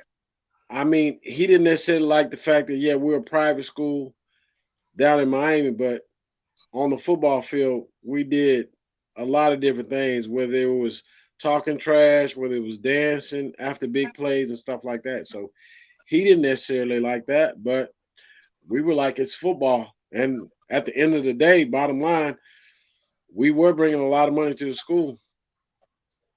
And it's football. Football is organized violence, period. There you go. That's what I'm saying. Charles, Mr. Pharms, thank you for being on this program. Man, thank you. Zoe, thank you for having them. Man, somebody's real. Man, I'm telling you guys, you think I'm playing, man. Me and Charles my big bro. Like Charles done saved me from getting beat up a couple times. Like that's it. Charles a big bro, man. And I said Charles, man, I need some help, man. I really want to reach these kids. Like Hey, Zoe, Charles said, say what you want, let's do it. Can I just ask him a question? Oh, you can ask him, bro. Like I say, this is his shows as much as mine. Mr. Pharms, real talk. What do we need to do to get our program turned around? Real talk. I think by Ed being there, it'll help out a lot. Kids are different these days. Yeah. The whole thing I think about my whole thing is you gotta have that heart. You gotta have heart. You gotta want to play. Period. It don't matter. Coach can call any play, but you can make it work. Back in the day, all Vince Lombardi, it was gonna be wide body right, wide body left. Sweet right, sweet left. And that's what it's gonna be until you stop it. That's what we coming with. But that's included people running to the ball, people blocking, people putting forth effort. You know what I'm saying? And that's how you win. Attitude plus effort equals your performance. So, oh my God, say that again. Tell him again. Performance. And we used to have that painted outside of our locker room. Somebody hashtag attitude plus effort equals performance. Somebody please, because you know what? I'm not about to sit here and lie. Somebody else I ought to disagree with. I'm not about to sit here and lie and act like somebody else with less credibility I would have disagreed with. Because I still would have put more on coaching. The whole Vince Lombardi thing, I'd have been like, yeah, whatever. But when that's why I wanted Charles on here, because somebody that can make me look different, that can make me say, you know what, because he won. I can't argue with that. He won too. It went to the NFL. I can debate him on certain things, but he said it earlier in the show when he first came on. Like, it didn't matter what they called. Didn't matter what play they called. Didn't matter if they liked the play. None of that mattered. None of that mattered. Get in position to make the play. So, like, when it's coming from that perspective, if it's coming from you, Kelsey, I can argue it. It's coming from Charles, right. I can't. And people like, you say I'm a suck up or whatever. No, the reason why I can't argue it is because of the source. Okay, I'll put it out there like this. There was different times that, we were playing Marshall Faulk, right? Doesn't matter. I know we're on a blitz. I got him in the open field. It don't matter. So when he gets the ball, which he has done, I got to tackle him in the open field. That's not about a coach or nothing. That's about me doing what I need to do to get him on the ground. Because if I don't, it's going to end up being a touchdown. Right. That's a bottom line situation. So you saying you got to win one-on-one battles? Yeah, I mean, that's part of football. Yeah. That's it. That's taking the right angle. That's running to the ball. I appreciate you doing that, Cedric, because I'm a hashtag that with Charles Pharms play face. Charles Pharms. And that's just what it is. And that's each player. That's not just one player. That's as a whole unit. That's as a whole team. Like I tell people, as far as for me, what the U stands for, the U should stand. It stands for unity because you have to be united. Get into that. Right. One in order to win. Get into that. Say that again. Say that again, Mr. Pharms. Say that again. These kids don't know. Stands for unity. You got to be united together, playing together, putting forth the effort. I'm so glad he said. I'm so glad he said that because I remember when I came up with the U family, and everybody said it's always been a U family, and Charles came in and said no, it's always been unity. So came up with the U family. It's always been unity. Somebody got mad because I like that. That's something I came up with. No, you ain't come up with that. Charles was like, yeah. So Charles said it's always been the U was for unity. Yeah. I just put U family behind it because I feel like we're a family. The players and the fan base is a family. Like we love Miami Hurricane players more than rock stars. Like former Hurricane players, former Alabama players don't get the. You know this, Charles. Former Texas players don't get the love unless you Vince Young or something like that. You had to be a 12-time All-American and 8-time like you're gonna get a lot more love than certain Hurricanes that didn't win championships. That's just facts. Because you got two, your credibility is different. But as a Hurricane, your credibility is different. You can all you want. I ain't trying to hear that shit. Your credibility is different. You got 2 national championships. You started with 2 national. You went to the pros, had a successful career. You can that shit somewhere else. Your credibility. Let's say my swagger is different. I brag different. My swag different. My wife Beyonce, I brag different. Okay, you on that type of shit. Your swagger is just a little bit different because of the championships. My favorite player is Jerome Brown because of his attitude. That's my favorite Hurricane of all time. And you were telling me a story about you and him on the phone. I think it was Saturday that almost brought me to tears when you seen him in Philly. And that's my favorite player of all time. I don't even have a jersey. I can't find his jersey nowhere. I'm sick.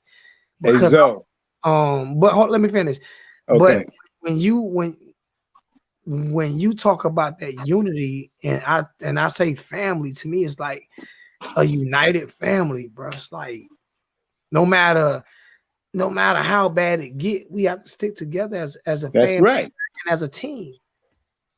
We got to stick together. We can't keep bashing each other and killing each other. And people get mad at me because I refuse to bash anybody really. Hey Zell, do you want me to do my church thing?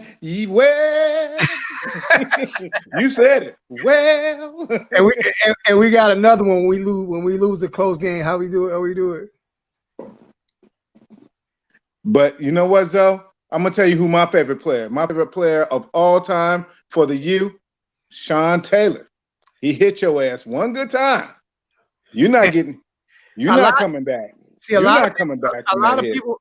Ask PK Sam. A lot of people say that. A lot of people say that, and it's hard for me. I can't say nobody's favorite player, but a lot of people try to put him as like the greatest DB. And my God, he hit your ass one good time. I still put Ed Reed there because Ed Reed. I'm not saying he wouldn't have, but he didn't. God bless the dead. The mistake that Sean made against Ohio State. Ed Reed wouldn't have made that mistake. He wouldn't have fumbled that ball. I just like the way he hits. I understand that, but I like the way Ed covered. And Charles did the same thing. If you look at Charles and Ed, they played very similar. Yes, they did. They covered the whole fucking field. Yes, they did. sideline to sideline. You give me that over a hard hitter any day. Because if he can read and react and make your team smarter and win 2 national championships like Charles did, bigger, faster, stronger doesn't always mean smarter, man. That is true. That is true. They were. But again, I can't overlook Sean Taylor. Again, I can't overlook him. I can overlook him when it comes to Ed Reed. I can't, in my opinion. It's an amazing. I'll just say an amazing athlete, but an amazing athlete, a great football player. I mean, Ed Reed. But now we can go all the way back. You see, a lot of people forget about Benny Blades and all that. Yeah, exactly. Me and Benny, as a matter of fact, me and Benny talked last year. Matter of fact, you introduced me to Benny. You introduced me to Benny. And me and Benny talked a long time last year when I was down there. You know, so they forget about Benny Blake. You know why it's easy to forget about players like that, though? Because there's so many great players. A lot of people don't know that. A lot of people don't know The Rock got pushed out of his position by Warren Sapp. Sure did. Yes, he did. Yes, he did. Yes, he did. A lot of people don't know that Warren Sapp. You know how many sports people in a mall yesterday? I had to tell people that hey, Rock never seen his position after Warren Sapp came. Once Warren Sapp came, it was a wrap. He took his position. Another my boy, my brother Warren, and a lot of people don't even know when Warren first got there, he was playing tight end. Warren was like 215 pounds. I seen a picture of him and who was standing. Him and Ray Lewis standing side by side, and it was about the same damn size. Like, I think it was him and Ray. Did they come in the same? You mean along? It couldn't have been him and Ray. So who Ray, he came? Who did he come? Ray didn't come. He didn't come until after I graduated, and Warren was already there. So who did Warren came in? Warren came in with somebody where he looked like he was about 215 pounds, 220 pounds solid. He took a picture standing beside somebody. I cannot remember who it was. But he was not the 280 pound, 300 pound Warren. Warren was and Warren is he's an amazing athlete, because when you're dealing with different players, if you're dealing with, it's not only about size and strength, it's about instincts. It's a lot of different things that even back in the day, people used to ask me how you made that play. I said, I can't explain that to you. Right. I can't break it down to it. I can't break it down to you. It's just some things you feel, you go, you feel, you go with what you go. See, that's why coaches like you, I wouldn't want to coach me. And this is why I say this. And you laughing at me. You laugh. I know you laughing at me. You can laugh at me. I tell people, great players don't always make great coaches just because of what you just said. Just because of what you just said. It's in my mind. I can't tell you what was in my mind. I cannot tell you why I reacted that way. So I can't teach you how to react the way I could teach you all the fundamentals in the world. Right. But I'm gonna get aggravated with you because you're not doing it the way I see you supposed to be doing it. Everybody don't have that. I totally get that. Everybody does not have that. So when people be like, "Oh, I want Charles to come back and coach. I want Ray to come back and coach. I want Ed to come back and coach," you have to realize these guys were different. They looked at shit differently. Frank Gore and Edrin James. They looked at Otis, Alonzo Highsmith. Those guys looked at shit differently. They didn't look at it like regular players. They had the skill set and everything, but their brain processed it way faster than my brain will process that. So I could be more skilled, bigger, stronger, and faster with a slower internet access and crash because I can't process it. That's what we're calling it nowadays. I'm just being this is for the millennials. Internet access. Okay. For everybody who wants these great players to come back and coach, he just said it. I have to say it. This is why I always argue. You don't remember me always arguing, Kelsey? Like I tell them all the time. Like you want great players. What's that? You don't remember me arguing this argument all the time when they want great players to come back and coach, and I'd be like, Right. bro, Go ahead. a lot of times great players don't make great coaches because they think differently. I mean, you can tell a player, or you can give him different insights, like pay attention to this or look at this. Right. You can look how a lineman, how he's positioned, where you can almost tell if it's going to be a run play or if it's going to be a pass play. You can look at, well, me playing safety, you got to be able to read the quarterback anyway. That's a game between the free safety and the quarterback anyway. Yeah. I might show him me taking something away, knowing he's going to go to that somewhere. I'm already ready to go ahead and turn and run the ball that way because I'm taking something away. So I know he's going to go to the other player. Right. The first donation of the night from Caesar Ilgalis. I can't pronounce your last name. So I'm call you CI, man. That don't mean you're a confidential informant. I'm just calling you CI. Zoe, appreciate your time and efforts, man. Charles, truly thank you. $10 donation from Caesar, man. Appreciate that, my brother, man. We're gonna do something. Like I said, I'll be honest with you. We're definitely gonna need some donations, man, because Charles has some things that he's doing with kids, and I'm just gonna work off of his. I'm doing my 7-on-7 thing, but I'm gonna be in Texas a lot and going to see what Charles got going on. We're gonna be he has some things lined up with these kids, and we're gonna make it work regardless, man. We are going to make this shit work regardless. It's not we So I hope we kill Oklahoma State. I just hope we win. I just hope we win. I'm happy with a win right after what happened a couple weeks ago. I want to win. I would love a W. I want a W. I mean, what's that, Mr. Farm? I want a W. I'll take it, baby. Whether it's 1 point or 50. I want a win. W.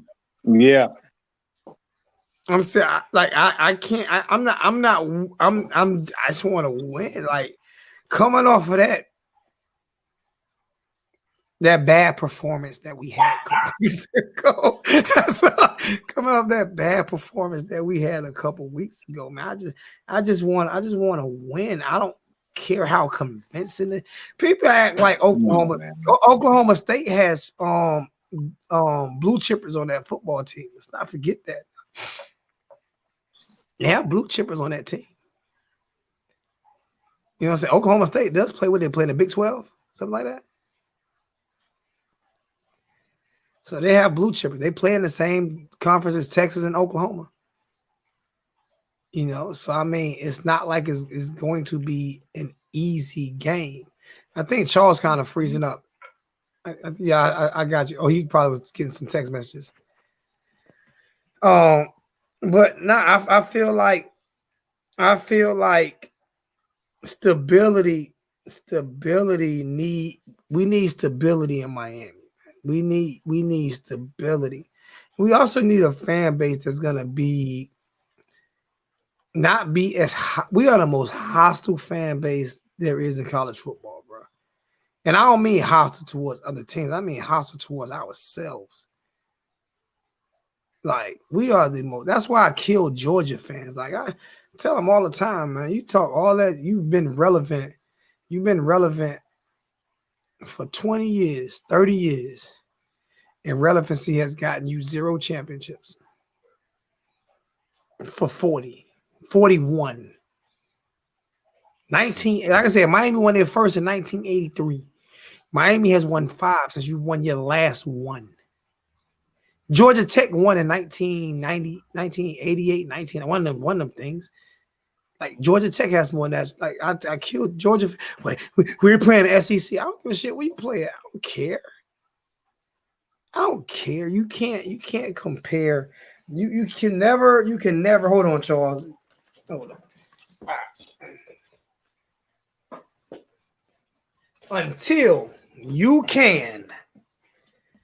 Until you as a Georgia fan can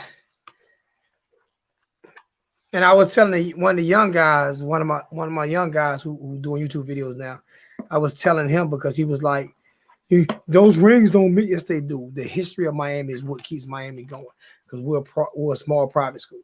So the history of Miami is what keeps Miami going. So don't ever let nobody tell you that these championships don't mean anything. Don't ever in your life let nobody tell you anything like that. Or stop flashing these rings because I was alive for all 5. Actually, should have been 6. They stole it from us. Actually, should have been 7. That Vinny Testaverde went and threw them 800 interceptions. We ain't gonna talk about that. If George, if you can't do that, you have not been able to do that since 19. You have not been able to raise one of these since 1980. So I don't care how relevant you are. Why do y'all play the game, Charles, to win conference championships or to win championships? When you was in NFL, did they play the game to win the division or to win the Super Bowl? Ultimately, when you start the season, you want to win the ultimate championship, which is the national championship in college football and the Super Bowl in NFL. That's what we play for. That's what we play for. So I told somebody the other day, I would take 8 down years for if I could take 7 to 8 down years and get a national championship every time in that 7th or 8th year, I do that all the time. Because I know we're gonna win championships. Like I want to win championships. I don't want to win ACC championships and that's it. Those aren't things that I want to win. I want to win championships. I really want to win. I want to get back to when you was hoisting those rings up, Charles. Like when you was raising that trophy. I mean, whenever you've done what you needed to do the night before or the game, and then when you wake up the next morning and you see on USA Today where your team, you're a part of a team, a family that's the best college football team in the world, it's a great feeling. But you go back to everything you did during the summer, all those practices where it was sweat, blood, and tears. It don't just come out of the sky. It's work that is involved. It's a lot of work. Hey, Young Jedi, come in. I want to introduce you to Young Jedi. Please come in. I want to introduce you to Charles Pharms. This is who I'm telling you can truly help. Like he mentors me, and I'm 44. So what that tell you? You know what I'm saying? Like Young Jedi he's when I say he's a diehard Hurricane. He's 13 years old. He's started his own channel. He very knowledgeable of the sport and was able to catch him young. You know what I'm saying? And it's amazing. We're gonna get off in a few more minutes because you've been working all day and I've been working all day, and it's 8:40 and I'm tired. It's 7:40 there. It's 8:40. Where you mess with your laptop or your camera on your phone? Yeah, I'm coming from my phone now. I said it's a lot easier to set the joke up on your laptop or either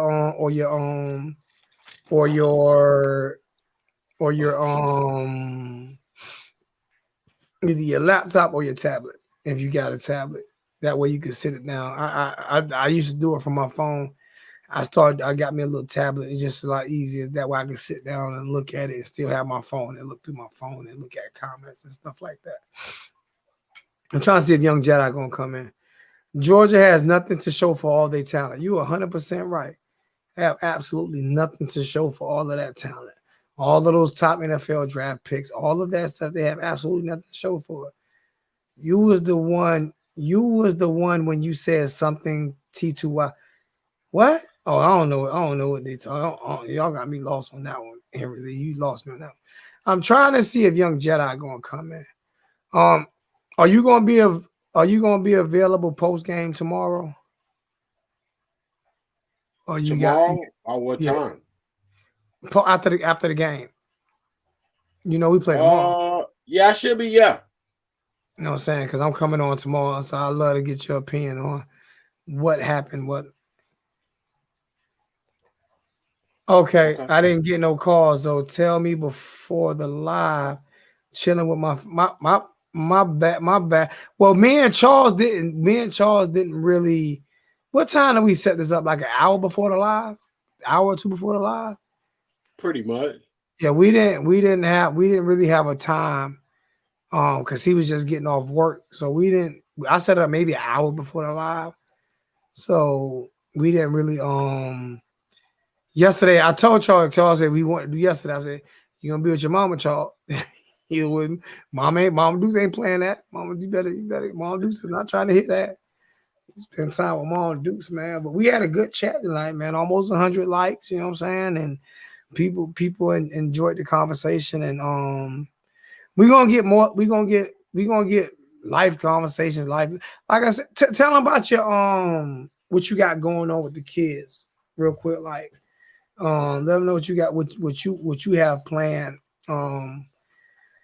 with the kids in Houston, and you know what I'm saying, your mentorship and coaching and all of these things. I had started Maximum Securities Incorporated, and it was a nonprofit. It is a nonprofit. And my whole thing is helping the kids not only about as far as training and what as far as an athlete, but it's also just during these times to really be able to sit down and mentor and try to help them go in the right direction. I mean, it's not necessarily easy. It's not all about me blowing a whistle and say, okay, you need to run this fast, you need to jump this high. It's about also um, helping them with life lessons. Some of them, at this point in this time, a lot of these kids they don't have a father figure around them. So somewhere, a lot of the kids they can be older, but they always, what's going on, and they know they can sit and they can talk. Some of them, it's not about they don't even play sports, but they want to be able to sit down and talk and have somebody hear them, and also somebody that can help them out with different situations they may have. And it's about. I remember when I was growing up, community raised kids. It's not more so like that right now. It's a lot going on within the communities, and you still need those older men, older women talking to young people and trying to help them to go in the right direction. And like that's what I think that's what me and you like came in like together, is that we both, like I said, I'll tell people I was one of the first Bloods on the East Coast. I came blood in 1993, Rikers Island C-74 adolescent unit. And I don't want kids to go that route that I'm going. Hey, Henry Lee, that's unnecessary, brother, for real. I went back and read all the comments. Henry Lee, that's a very unnecessary comment, bro. Don't do that. Don't do that. Like that's unnecessary, man. For real. Henry Lee, let's not do that, bro. Let's not. That's unnecessary. Like those words, like for real. You talking to a young lady, bro, who serious, Henry Lee. And I went back and read her comments and your comments. And her comments, there's no reason for you to make that comment from the comments that I read from both of y'all. So Henry Lee, cut it. That's disrespectful, bro. I'm gonna tell you as a man, that's disrespectful.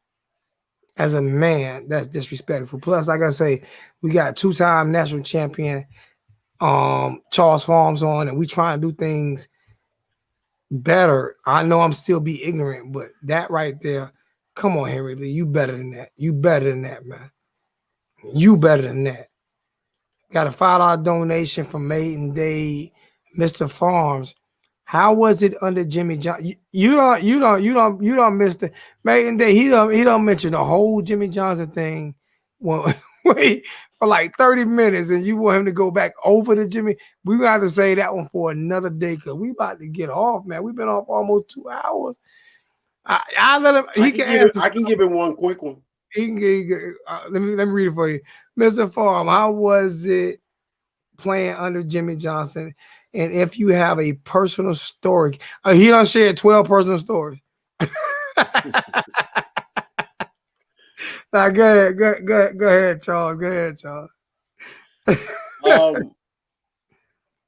Me at one point, my freshman year, okay. I mean, we respected Jimmy. And then all of a sudden, I was in the athletics center and somebody said, man, Jimmy want to talk to you. I'm like, oh, I'm thinking in my mind, what have I done? I've been to class. I haven't done nothing wrong. I mean, like, what's going on? But when I went in his office, he said, well, Charles, I think it's time for you to play. You're going to start. We're going to start you. He said, this is your opportunity. Take advantage of it because you might not get another one. So that's what I'm saying. That's a bottom line situation. He's telling you, here's your opportunity. Take advantage of it. And me taking the right angles, making tackles, doing this because you might not get another one. And I'm letting y'all know, like I say, Charles, me and Charles will be co-hosting this channel together from, I'm not going to say every show, but every show that he can make. All right. So get your notification bells on. So when you want to add, Charles will answer the questions probably from his to Juvemba, because like I said, he spent 4 years at Miami. We're not doing a Lamar Thomas story today, Cedric. We'll do that another day. We'll do that another day. Because like I said, Charles, y'all gotta realize he just I don't even know if he jumped in the shower yet. He got off work and jumped right on. So I mean, what does this coaching staff need? Should we hire young, hungry coaches and established coaches? That's a $5 donation from Big G. I'll let you answer that. I'll let you answer that one, Charles. He said, what does this coaching staff need? Should we hire young, hungry coaches or established coaches? Because that question hasn't been asked. It's coaching is a lot different than it was. I mean, coaches now, just like even with players, as far as an NFL or not, coaches get paid a lot more money these days. All I can say is you want a coach that loves the game. You want a coach that loves the kid. You love a coach that want to put forth the effort in order to win. That's for breaking down film, doing everything, giving the young men an opportunity to go out there and put themselves in the right position to win, to be better. That's what you want. Establish. I don't know where were they established. I mean, I got to know all that. I mean, I just want to see the effort. It goes back to the same formula: attitude plus effort equals performance. And that's what I don't see a lot of. That's what I don't see from watching on TV, not on the sideline. But that's what I don't see a lot of out of. I seen that Manny's first 2 years on the sideline. Like I seen how energized he was, and you know, with the players, and I don't see it from him or any of the coaching staff right now. And I think that's why I get kind of upset. Appreciate that, Henry Lee.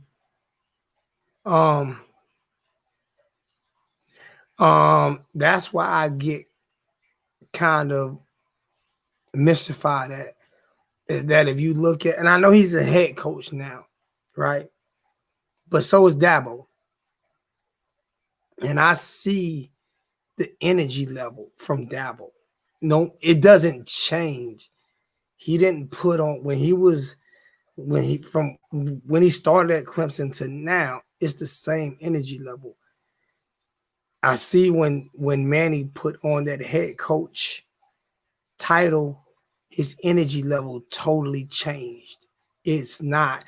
You can get better as a person and as a coach, but he has to realize that his energy, those kids fed off of his energy. Like when you're a leader of men, like you can be a 25-year-old man and lead 50-year-old men. just because of your swagger and your energy. And when when they get an interception, he was running, doing the jump, you know what I'm saying, and dapping them up and, hugging them and that. And now when anything happens, it's just whatever, you know what I'm saying? Like, you are what they say, you take on the personality of your coach. Your team takes on the personality of your coach. Am I wrong about I will say yes and no with that. The reason why I say that, because Jimmy Johnson and Dennis Harris are two totally different people. But y'all was already established though. And y'all were in y'all junior and senior years when when Dennis Erickson took over. Mm-hmm. And like y'all said, Dennis, stay your ass over there. We good over here. But okay, I'll tell you like this. When Dennis and them first got there, right? They were signing when we were already out on the field, the whole team, offense and defense. We were running sprints by ourselves. Somebody said, don't want King back, look into the future. I'm not going to get into that discussion. We'll get into that one another day. If King comes back, we have to want King back. We have to welcome King back. We can't say we don't want him back. I mean, you donated $3, you can say that, but the future could be King. You don't know. I personally think he's too short. Personally, I think he can't throw short passes across the middle, but maybe he can prove me wrong. I don't know. So I read the donations every time the donation comes through. I ain't mean to cut you off, Charles. No. I'm just saying, yeah, it was established, but like I said, for Dennis Erickson really met us all as a team. They came outside. They saw us running by ourselves. But y'all had already had that established with Jimmy, though, right? Right. So your leaders, so you guys had leaders that branched off of Jimmy. Mm-hmm. That's what I mean by that. Like, you guys had already had those leaders. Jimmy had built the culture of leaders. Mm-hmm. That culture wasn't built there before Jimmy, right? Kind of, sort of, but you know what I'm saying? Kind of, sort of, but when y'all got there, when you got there, when Jimmy was there, he had started building a different culture, and you were one of the leaders that Jimmy helped mold into a leader, because you were a young man at the time when he brought you in, and when he brought you in that office and said you're the starter now. You know what I'm saying? And through that leadership tag on you, you were already developing into that. He was already developing you into that. You see what I'm saying? So you just took that with you from there. So you really didn't need that same type of coddling. You didn't need that leader because he had already made you a leader. What I mean by what Manny is, our whole defense turned over. We lost most of our defense. We had a young defense, and there was no more leadership there. And then he stopped leading. Mm-hmm. You see what I'm saying? So when he stopped leading, it hurt, because now you got a bunch of young guys coming in that really they understand the game of football, but do they truly understand the game of football? Jeff Garcia has that swag. You don't know what Jeff Garcia has. He's a high school football player. You don't know what this. Wait till spring. Wait till fall. Go to some of the practices. You have I'm not putting all my faith in a freshman. Okay? I'm not. There's not that many Trevor Lawrences, bro. I'm happy we have Jake Garcia, but I'm not putting all of my hope in Jake Garcia. I haven't seen him throw a pass in college yet. I haven't seen him throw a pass in practice yet.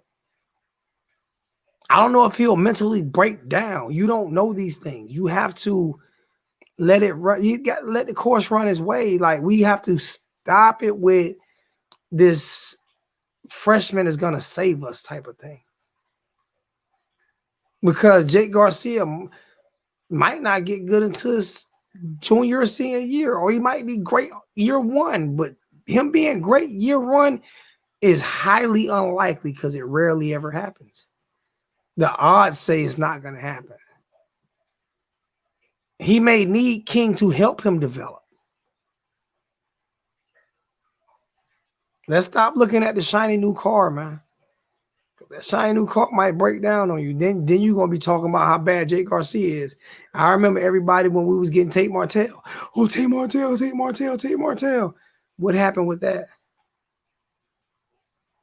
I'm not asking. Go back in the day.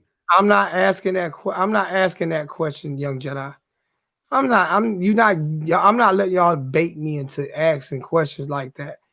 When we get into questions like that, we'll get into questions like that when we have more time. We've already been on for an hour and 55 minutes. You know what I'm saying? We've already been on for an hour and 55 minutes. We're not even going to get into questions like that. All I'm saying is things will work their way out during spring and fall and summer camp. Hopefully. I'm just saying, like, the coaching staff, I don't know if I have the confidence in them, but after listening to Charles tonight, like maybe I need to lay off a little bit. Maybe I need to sit back and pay more attention. Because I've been more pro player. I'm not even gonna lie about that. So maybe I need to pay more attention.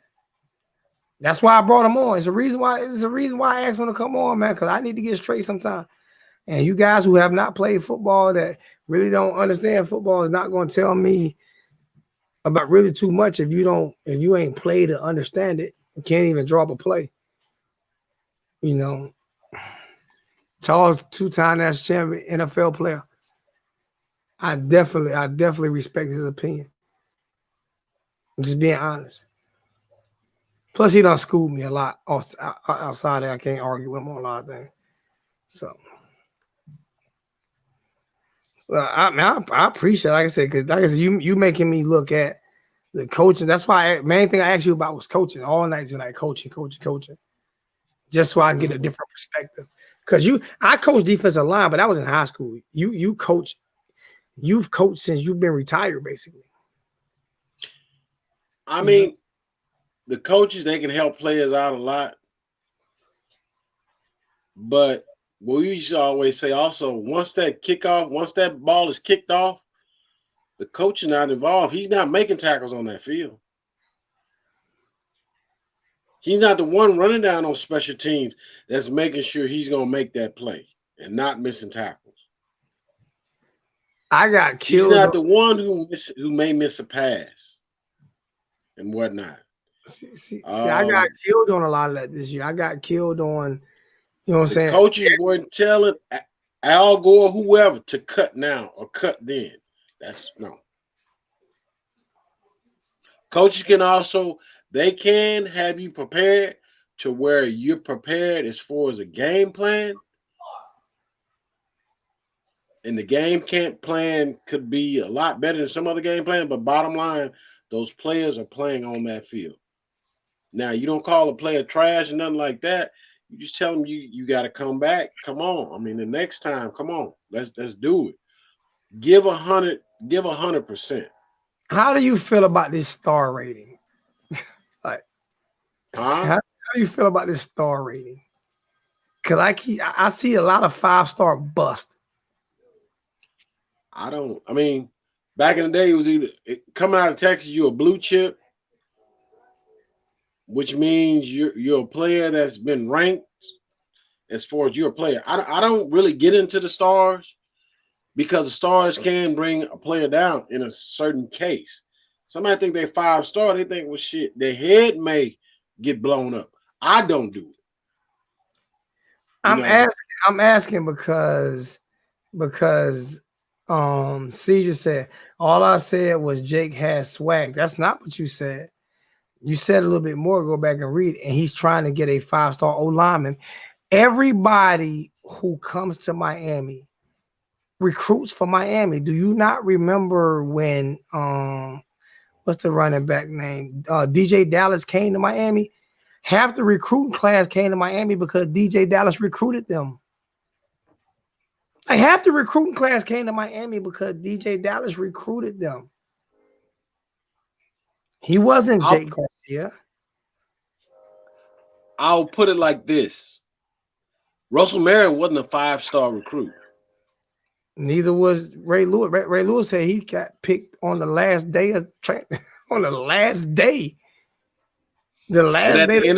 But at the end of it all, what happened? Ed Reed was a 2-star. Okay. Ed Reed was at the end of those when that stars in the first star coming in. He was a 2. Attitude plus effort equals performance.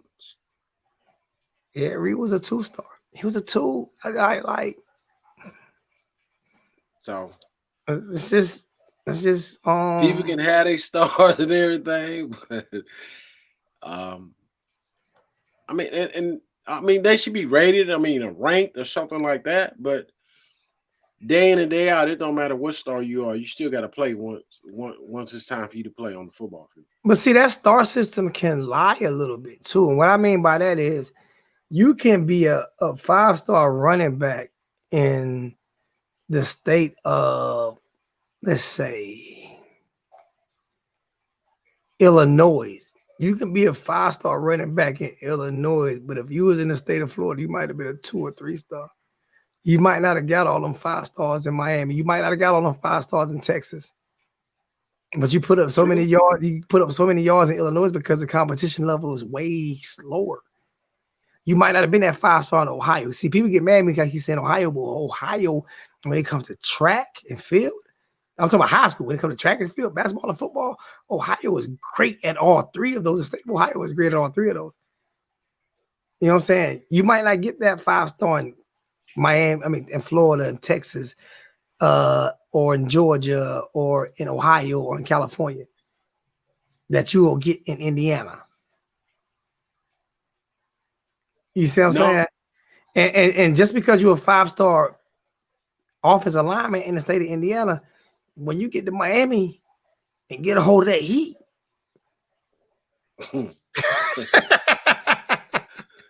yeah, when you're on Green practice field, things might change. That 320 pounds might come down to 280. that 5-star might, because you used to leaning on people, man. It was a practice where 13 people needed an IV after practice. Oh my God! Like, I don't say so. Those stars you got. When I look at a star, I look at where this player's from. Because I take a 3-star from Georgia, Ohio State, Florida, Texas, and California before I take a 5-star from Indiana. Just being honest with you. Or New York. Just being honest with you. Because at least the one thing I can say is Florida, Texas, Georgia, Ohio, California, they played against more competition than they did in Indiana. Yeah, that player in Indiana might be better. Might be. But I'm not going to take that risk. That's why Snellenberger always said, you know what I'm saying? And Miami did something different that no other team did. They didn't just recruit off star, they recruited off speed. Remember, Miami was that first team to move defensive linemen, move linebackers to defensive line, and move safeties to linebackers, and move quarterbacks to safeties, and then made cornerbacks. Like, they didn't do that traditional shit. Like, their defensive linemen were actually linebackers, man. Like, they moved everybody up for speed and havoc. A lot of people don't remember that, Charles. They think that it was always Speed kills. Speed kills. They just tell you, just keep on eating. Didn't we run the option out of football? Y'all ran the option out of football. I mean, you had different players and different. I mean, and Jimmy, he would move you. It was about speed. Speed kills. I mean, if you're running down a player or you cutting off the outside of people running to the ball, period. That's what I'm saying. I like 11 hats on the ball, period, point blank. What was that Nebraska score when y'all won the national championship again? 22-0. Wasn't Nebraska the number 1 rated offense that year? Like rushing Against offense. everybody else. But what happened? They couldn't get They that played out. our defense. They played our defense, and they it wasn't about nothing what the coach was calling. It was the speed. They could not And heart. They could not run that option. No. Y'all was there too fast. Soon as they get the ball, y'all was in the back. They stopped running the option after that game.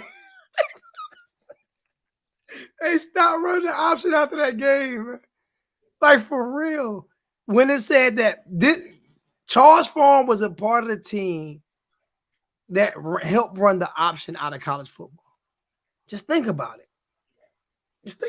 Like serious. But another thing also though, but you gotta look at Tom Osborne had to realize you played Miami in 83, you dealt with the speed, right? You played Miami in 88, the Orange Bowl got beat 23-3. You dealt with the speed.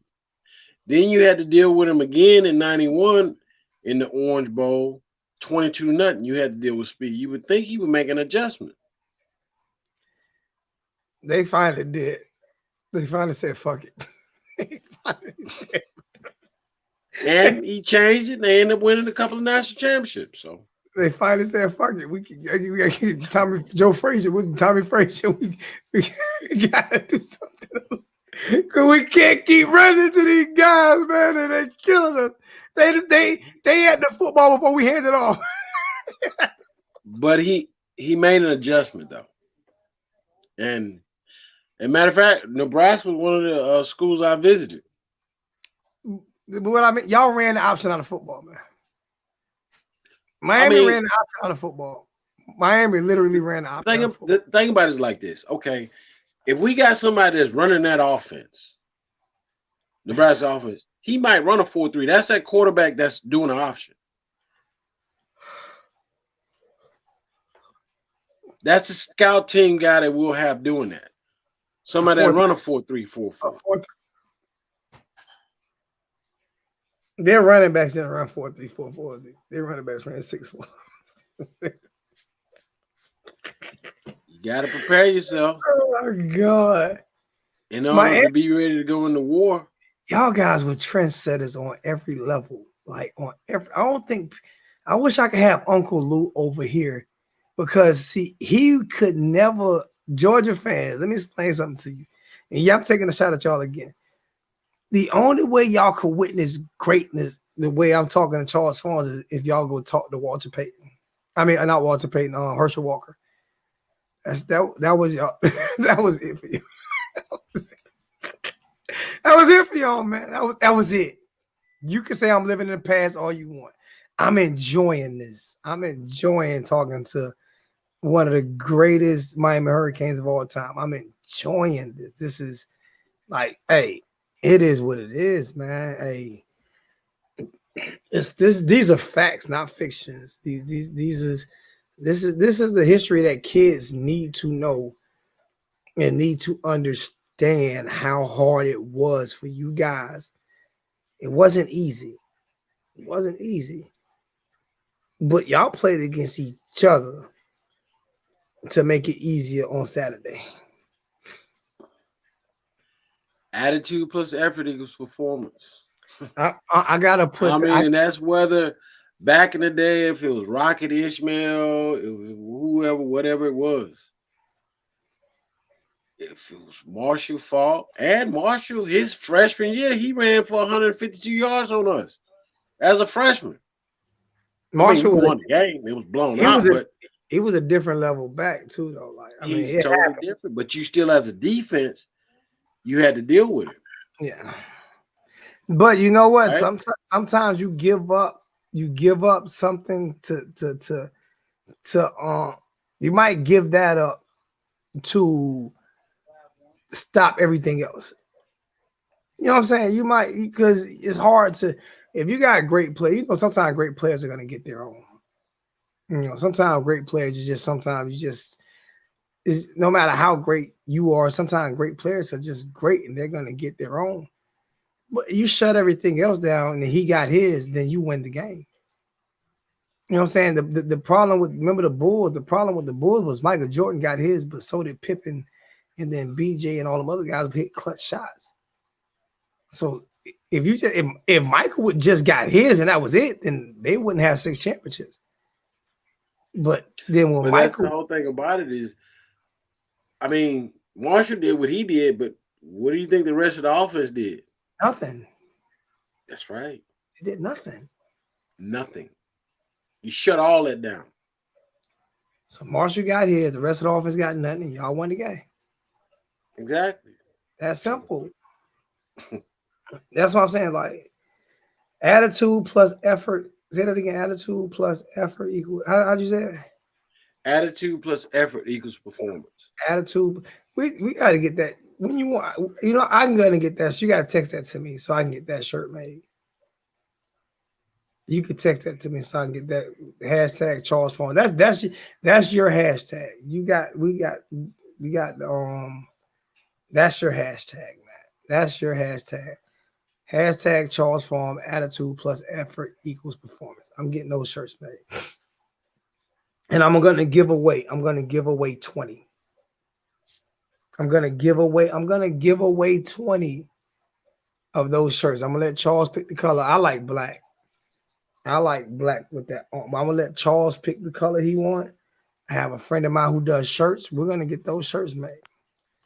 And I'm gonna give away the first. I'm gonna give away the first 20. And it's gonna be Charles Farms, hashtag Charles Farm, attitude plus effort equals performance. You know what I'm saying? And anybody that knows my history, I used to wear all black to game. So yep. So we're gonna get you got to put the Charles Farms in there. Hashtag Charles Farms, attitude plus effort equals performance. So you got to put the hashtag Charles Farms, attitude plus effort equals performance. So Charles Farms go before the hashtag. All right, and I'm going to get those shirts made. Hey Charles, text me that so I can call my homeboy tomorrow so we can get those shirts made. And I'm gonna give away 20. I'm going to give away 20, and then we're going to start selling those shirts. Those are gonna be the first shirts that we sell. And all those shirts are gonna go to Charles Farms nonprofit organization to help the kids. Yeah, you're right. John Rick made it without doing anything. We ain't even gonna talk about. Oh my God, we ain't gonna talk about that. You about to make me hang myself right now. Core City King 305. Oh my God, John Rick was a coffee boy and then became offensive coordinator. Yeah, damn sense. Make me shoot myself right now. But now I'm gonna give away the first 20. I'm gonna give away 20. I already know I'm gonna get the 20 away to. So it's gonna be people who's donated all year for the past. The 20 people that are gonna get these shirts are gonna be the 20 people who have been. There's not gonna be no surprises. So I don't even want people to be surprised about who's gonna get these shirts. I can name some right now. Maiden Day is gonna get one. Baltimore Kane is gonna get one. Henry Lee's gonna get one. Ernesto's gonna get one. Victoria's gonna get one. Wayne Smith is gonna get one. I'm giving myself one. I'm giving Charles one. That's part of the 20 now. Me and Charles getting one is part of the 20 now. So Young Jedi's gonna get one. Hurricane Kilo. Usually when Hurricane Kilo come in, I ain't play a song tonight.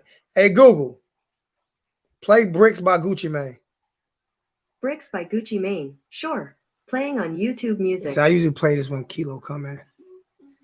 Max volume, Google. Hey Google, max volume.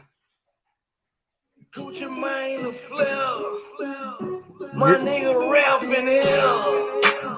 That's for Hurricane Kilo. I play that every time Kilo come in. Every time Kilo come in the chat. He got his own theme song. I don't know how he did it. All white bricks, off white bricks, white tan bricks. Just get a lick. with 50 more bricks. Ballin' like a bitch. With All them bricks. 36 zips. That's all. Hey, Google. Pause. Every time Kilo come in, he got his own. He the only one got his own theme song. I don't know how the hell that happened. he got his own theme song. Victoria going to get one. Maiden Day 305. It's gonna be 20 that I give away to people who have donated to the channel and who have supported the channel for so long. And I'm just gonna give those t-shirts away to people, like to those people. Besides that, I'm not giving any away to, like, the only YouTuber that's gonna get one is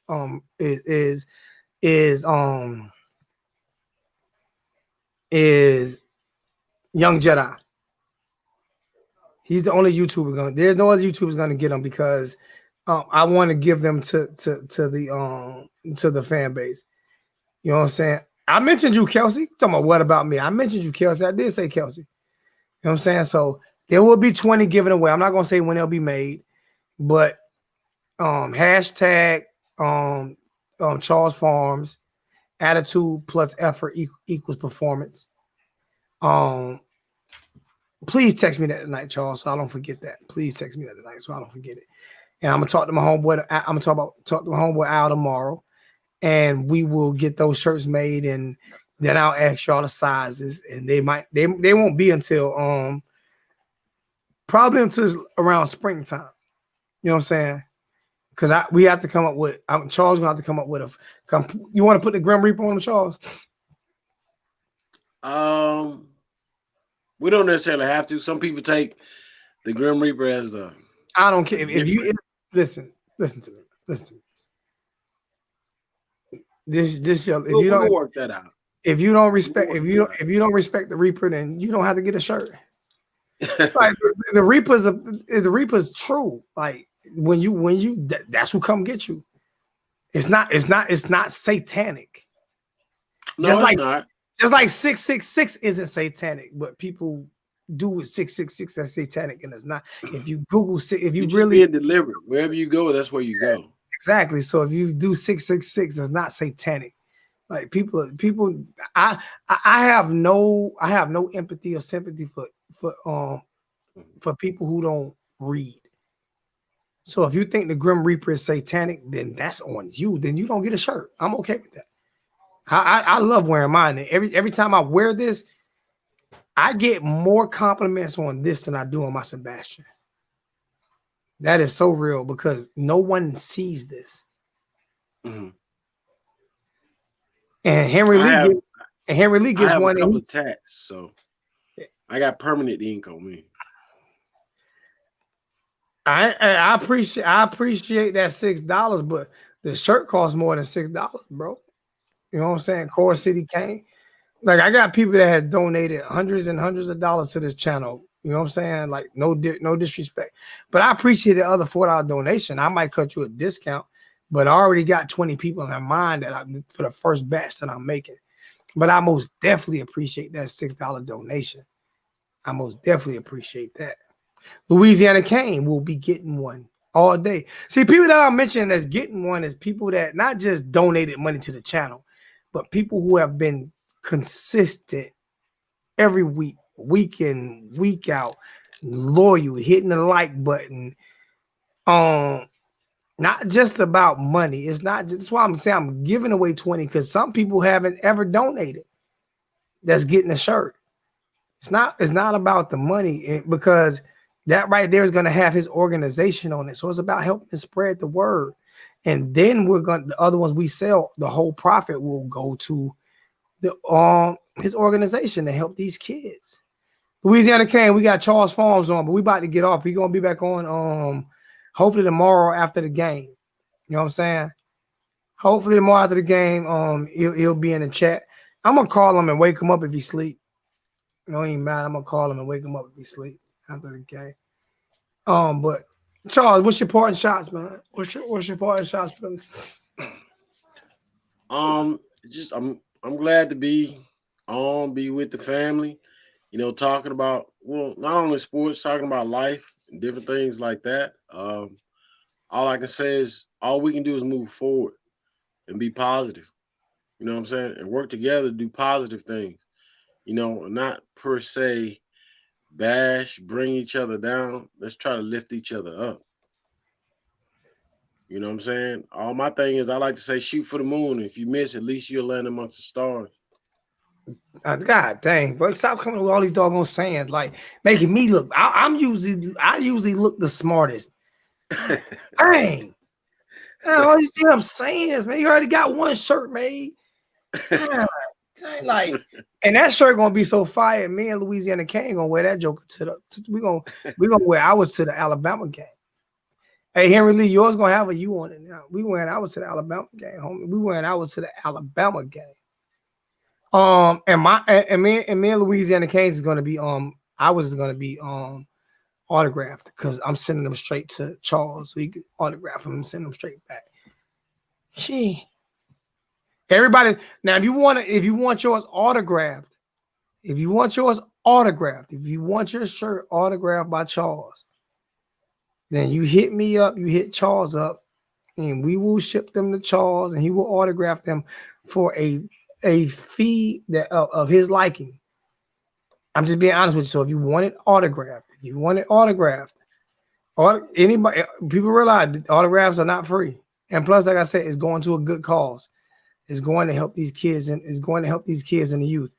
I mean, going to help these youth in the community. So if you want your shirt autographed, whether it's a giveaway shirt or whether it's a brought shirt, if you want your shirt autographed, then I will send it to Charles, and then Charles will send it to you, and it will be autographed. You know what I'm saying? I know I'm getting my autograph, and I'm paying to get my autograph. I don't want my autograph for free because I want to make sure it go to these kids. And I know he's going to put the money I know he's going to send the money to the kids. I know he's going to put the money into the kids. You good, Louisiana King. You probably just get off work or something. And he's Louisiana King. I'm going to let him tell you his story one day. Like when you hear his story, you're going to be like, wow. Like and he bought me a ticket to the Alabama game. But I'm gonna let you hear his story one day. Louisiana King has that story that you talk about. You know what I'm saying? Like, and big heart. You know what I'm saying? So that's fair. Shouldn't be a problem. Okay, see, look at that. Victoria was saying like she want her autograph basically. And I'm going to her, and guess what? I'm going to her graduation, her college graduation, Charles. She invited me to our college graduation. You know what I'm saying? What you mad at me for, Louisiana King? Oh shit, Louisiana King said he mad at me. I don't need them problems. I don't need no boy, juvenile and hot boys and none of that shit coming at me. I don't need none of y'all mad at me. Let me see. What happened? Somebody asked a question about you. Manny will most likely see his contract out. I hope he sees his contract out. Zoe Pharms, you right now, words can bring war, peace, or blessings. Most definitely. Now I'm mad because I brought a ticket for tomorrow for you. But you said, I didn't say no. Hell no, I didn't say no. Hell no, I didn't say no. You better keep my damn, you can get rid of my ticket you want to. You're going to be really mad at me. I'm going to come sleep on your floor in your hotel room. What's going on, man? What's up with the layout? What's up? Let you what? Man, what the hell you just say, Jamaica King? Hey, we about to get up out of here, man. Louisiana King, don't get rid of my damn ticket. I ain't say no. I'm having my ticket. Get my damn ticket. Norman, I would love to buy a shirt with an autograph. Keep me posted. Norman, I got yours. You ain't got to buy one. Hit me on Facebook. You don't have to buy one. Norman took up my whole tab when I was in Orlando. He paid my whole tab at Duffy's when I was in Orlando. Like, you got to remember people like that. You know what I'm saying, Charles? Like, people like that, you look out for people that look out for you. Right. No, he's not an FSU fan, but he a 1219 family member. He's been a 1219 family member. I know he an FSU fan, but if I got a signed T-shirt that was an FSU T-shirt that came from Derek Brooks or Amp Lee or Warwick Dunn or Deion Sanders, do you not think I would take that? Are you crazy? Would you take that, Charles? I would. I mean, let's look at the whole fact that you got players, NFL players, they trade jerseys all the time. Like serious, like I'm pretty sure you probably got a Florida State Seminole jersey of somebody that was a friend of yours that you played. No, I personally don't. You don't, but I know it's some players that if it's somebody that you respected and you played and he offered it to you. If Deion Sanders said, Charles, I want you to have this. That's a totally different thing. Miami and FSU, that's a rivalry, but we still respect each other. Yeah. And because somebody was saying Henry Lee is a Florida State fan. Like, yeah, but this is a Charles Farm shirt. It's two-time national champion. Like, Henry Lee. I ain't saying Henry Lee aware, but Henry Lee would respect it. Henry Lee would hang it up. Henry Lee would hang it up. Period. I wouldn't wear a Deion Sanders jersey, but I'd be damned if I don't hang it on my wall. It's Deion Sanders. Like, what are we doing? A Deion Sanders FSU shirt. Yes, I would wear. I actually met Peter Bowen. He's my peer in South Carolina. Him and Michael. I met both of them. They're from Columbia. But I'm not fans of them like that. So no, they're not really, no. I would do an Amp Lee because I know Amp Lee because he's from Pensacola. So I would, and Derek Brooks. Yeah, I would do both of those because those guys are from Pensacola and I know those guys personally. Warwick Dunn, I don't know him personally, but he's a great player for Florida. Bobby Bowden, I would hang his jersey, I would hang his picture right beside Howard Stellenberger because he means that much to me about Florida State because those words that y'all do not remember him saying.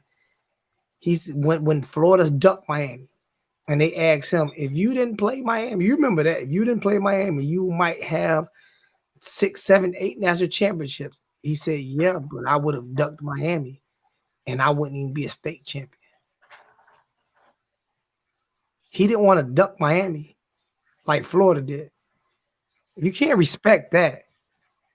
He said, I put it up in my man cave. You see that? Henry said, I put it right up in my man cave. Respect greatness. Respect greatness. I'm not saying he wasn't that dude. I'm just saying I wasn't the hugest Peter Bowen fan, but I respected Derek Brooks and those guys. It's different. All right. It's just a little different. I'm not saying Peter Bowen wasn't that dude. But like Charles said there's certain players he would take, certain players he wouldn't. Same thing. Same thing here. I mean, like, but yeah, I would definitely take a Deion Sanders. I say to me, the greatest two defensive backs of all time. It was Charles Farm on here. To me, the greatest two defensive backs of all time is Ed Reed and Deion Sanders. You know, to me, you know, you go college career, pro career, like it's kind of I mean, to me, but that doesn't make it facts. It's just me. You know what I'm saying?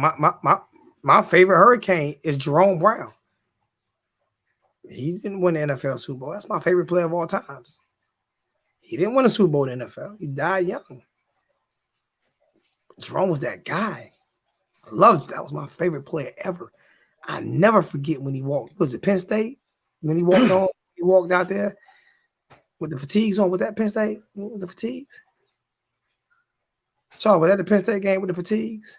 That was Penn State. That was the Fiesta Bowl. Yeah, that was when Vinny threw 13 interceptions. Was it Vinny? And not ever see. That wasn't on them though. I'm just saying. I mean, you know, that was that game. It happened. And then they came right back the next year and beat Oklahoma and won the national championship. Let's not talk negativity. That's what happened. Oh no, I'm just saying. I remember, but that fatigue, like that, that Jerome Brown was my guy. Out of all of even when they talked to him after the game, he said it wasn't nothing against Penn State. They just played a good game. We came up short. But you know what I love about it then? Because he was still in the same mode after the game. Like it's easy to win. It's easy to win and do that. when you lose and you still have that same mentality, that makes you a different person. That's why I can bring up the interceptions and the losses and all that, because it took 5 interceptions by Vinny and they still only lost by 4 points. Mm-hmm. It's a close game. It was a low scoring game. We were supposed that last interception on the goal line is what ended the game. Cost. Trust me, as me in high school, I'm looking at it, and of course, I was rooting for Miami to win. They didn't. I was watching. I remember the last interception on the goal line. We would have went up and won that game. But when you look at what happened with Ed Reed, when we almost lost to Boston College, with the that. You can strip, say Ohio State and that passing of all of that. The pass interference, exactly. I mean, like the Ed Reed play, like we wouldn't have beaten Nebraska that year because we wouldn't have played them. Because if that interception, I forgot, defensive line made an interception and Ed Reed stripped them and took it to the house for a touchdown. Boston College would have went up that game. We was not coming back. We didn't have enough time, like 8 seconds on the clock, 6 seconds. We didn't have enough time. That's different things. That's why you got to play for 60 minutes, because on any given Saturday, just like on any given Sunday, if you don't give it all the whole 60 minutes, it can't happen. It can most definitely happen. So, man, I appreciate it, man. We got almost 100 likes. Charles, man, love you. I'm gonna try to do it again tomorrow with you if you have some time to come on tomorrow after the game. If you still have some energy enough. But like I say, most of the shows will be, you know what I'm saying, me and Charles. I probably won't do too many shows if I don't get Charles. If Charles not coming on, I probably won't come on a lot. I'm just being honest with you, because like the history that he brings and the knowledge that he brings to the game is really I can't match it. Now all I could do is grow from it. And as a man, how old are you, Charles? I turned 51 December 15th. And I'll turn 45 January 12th.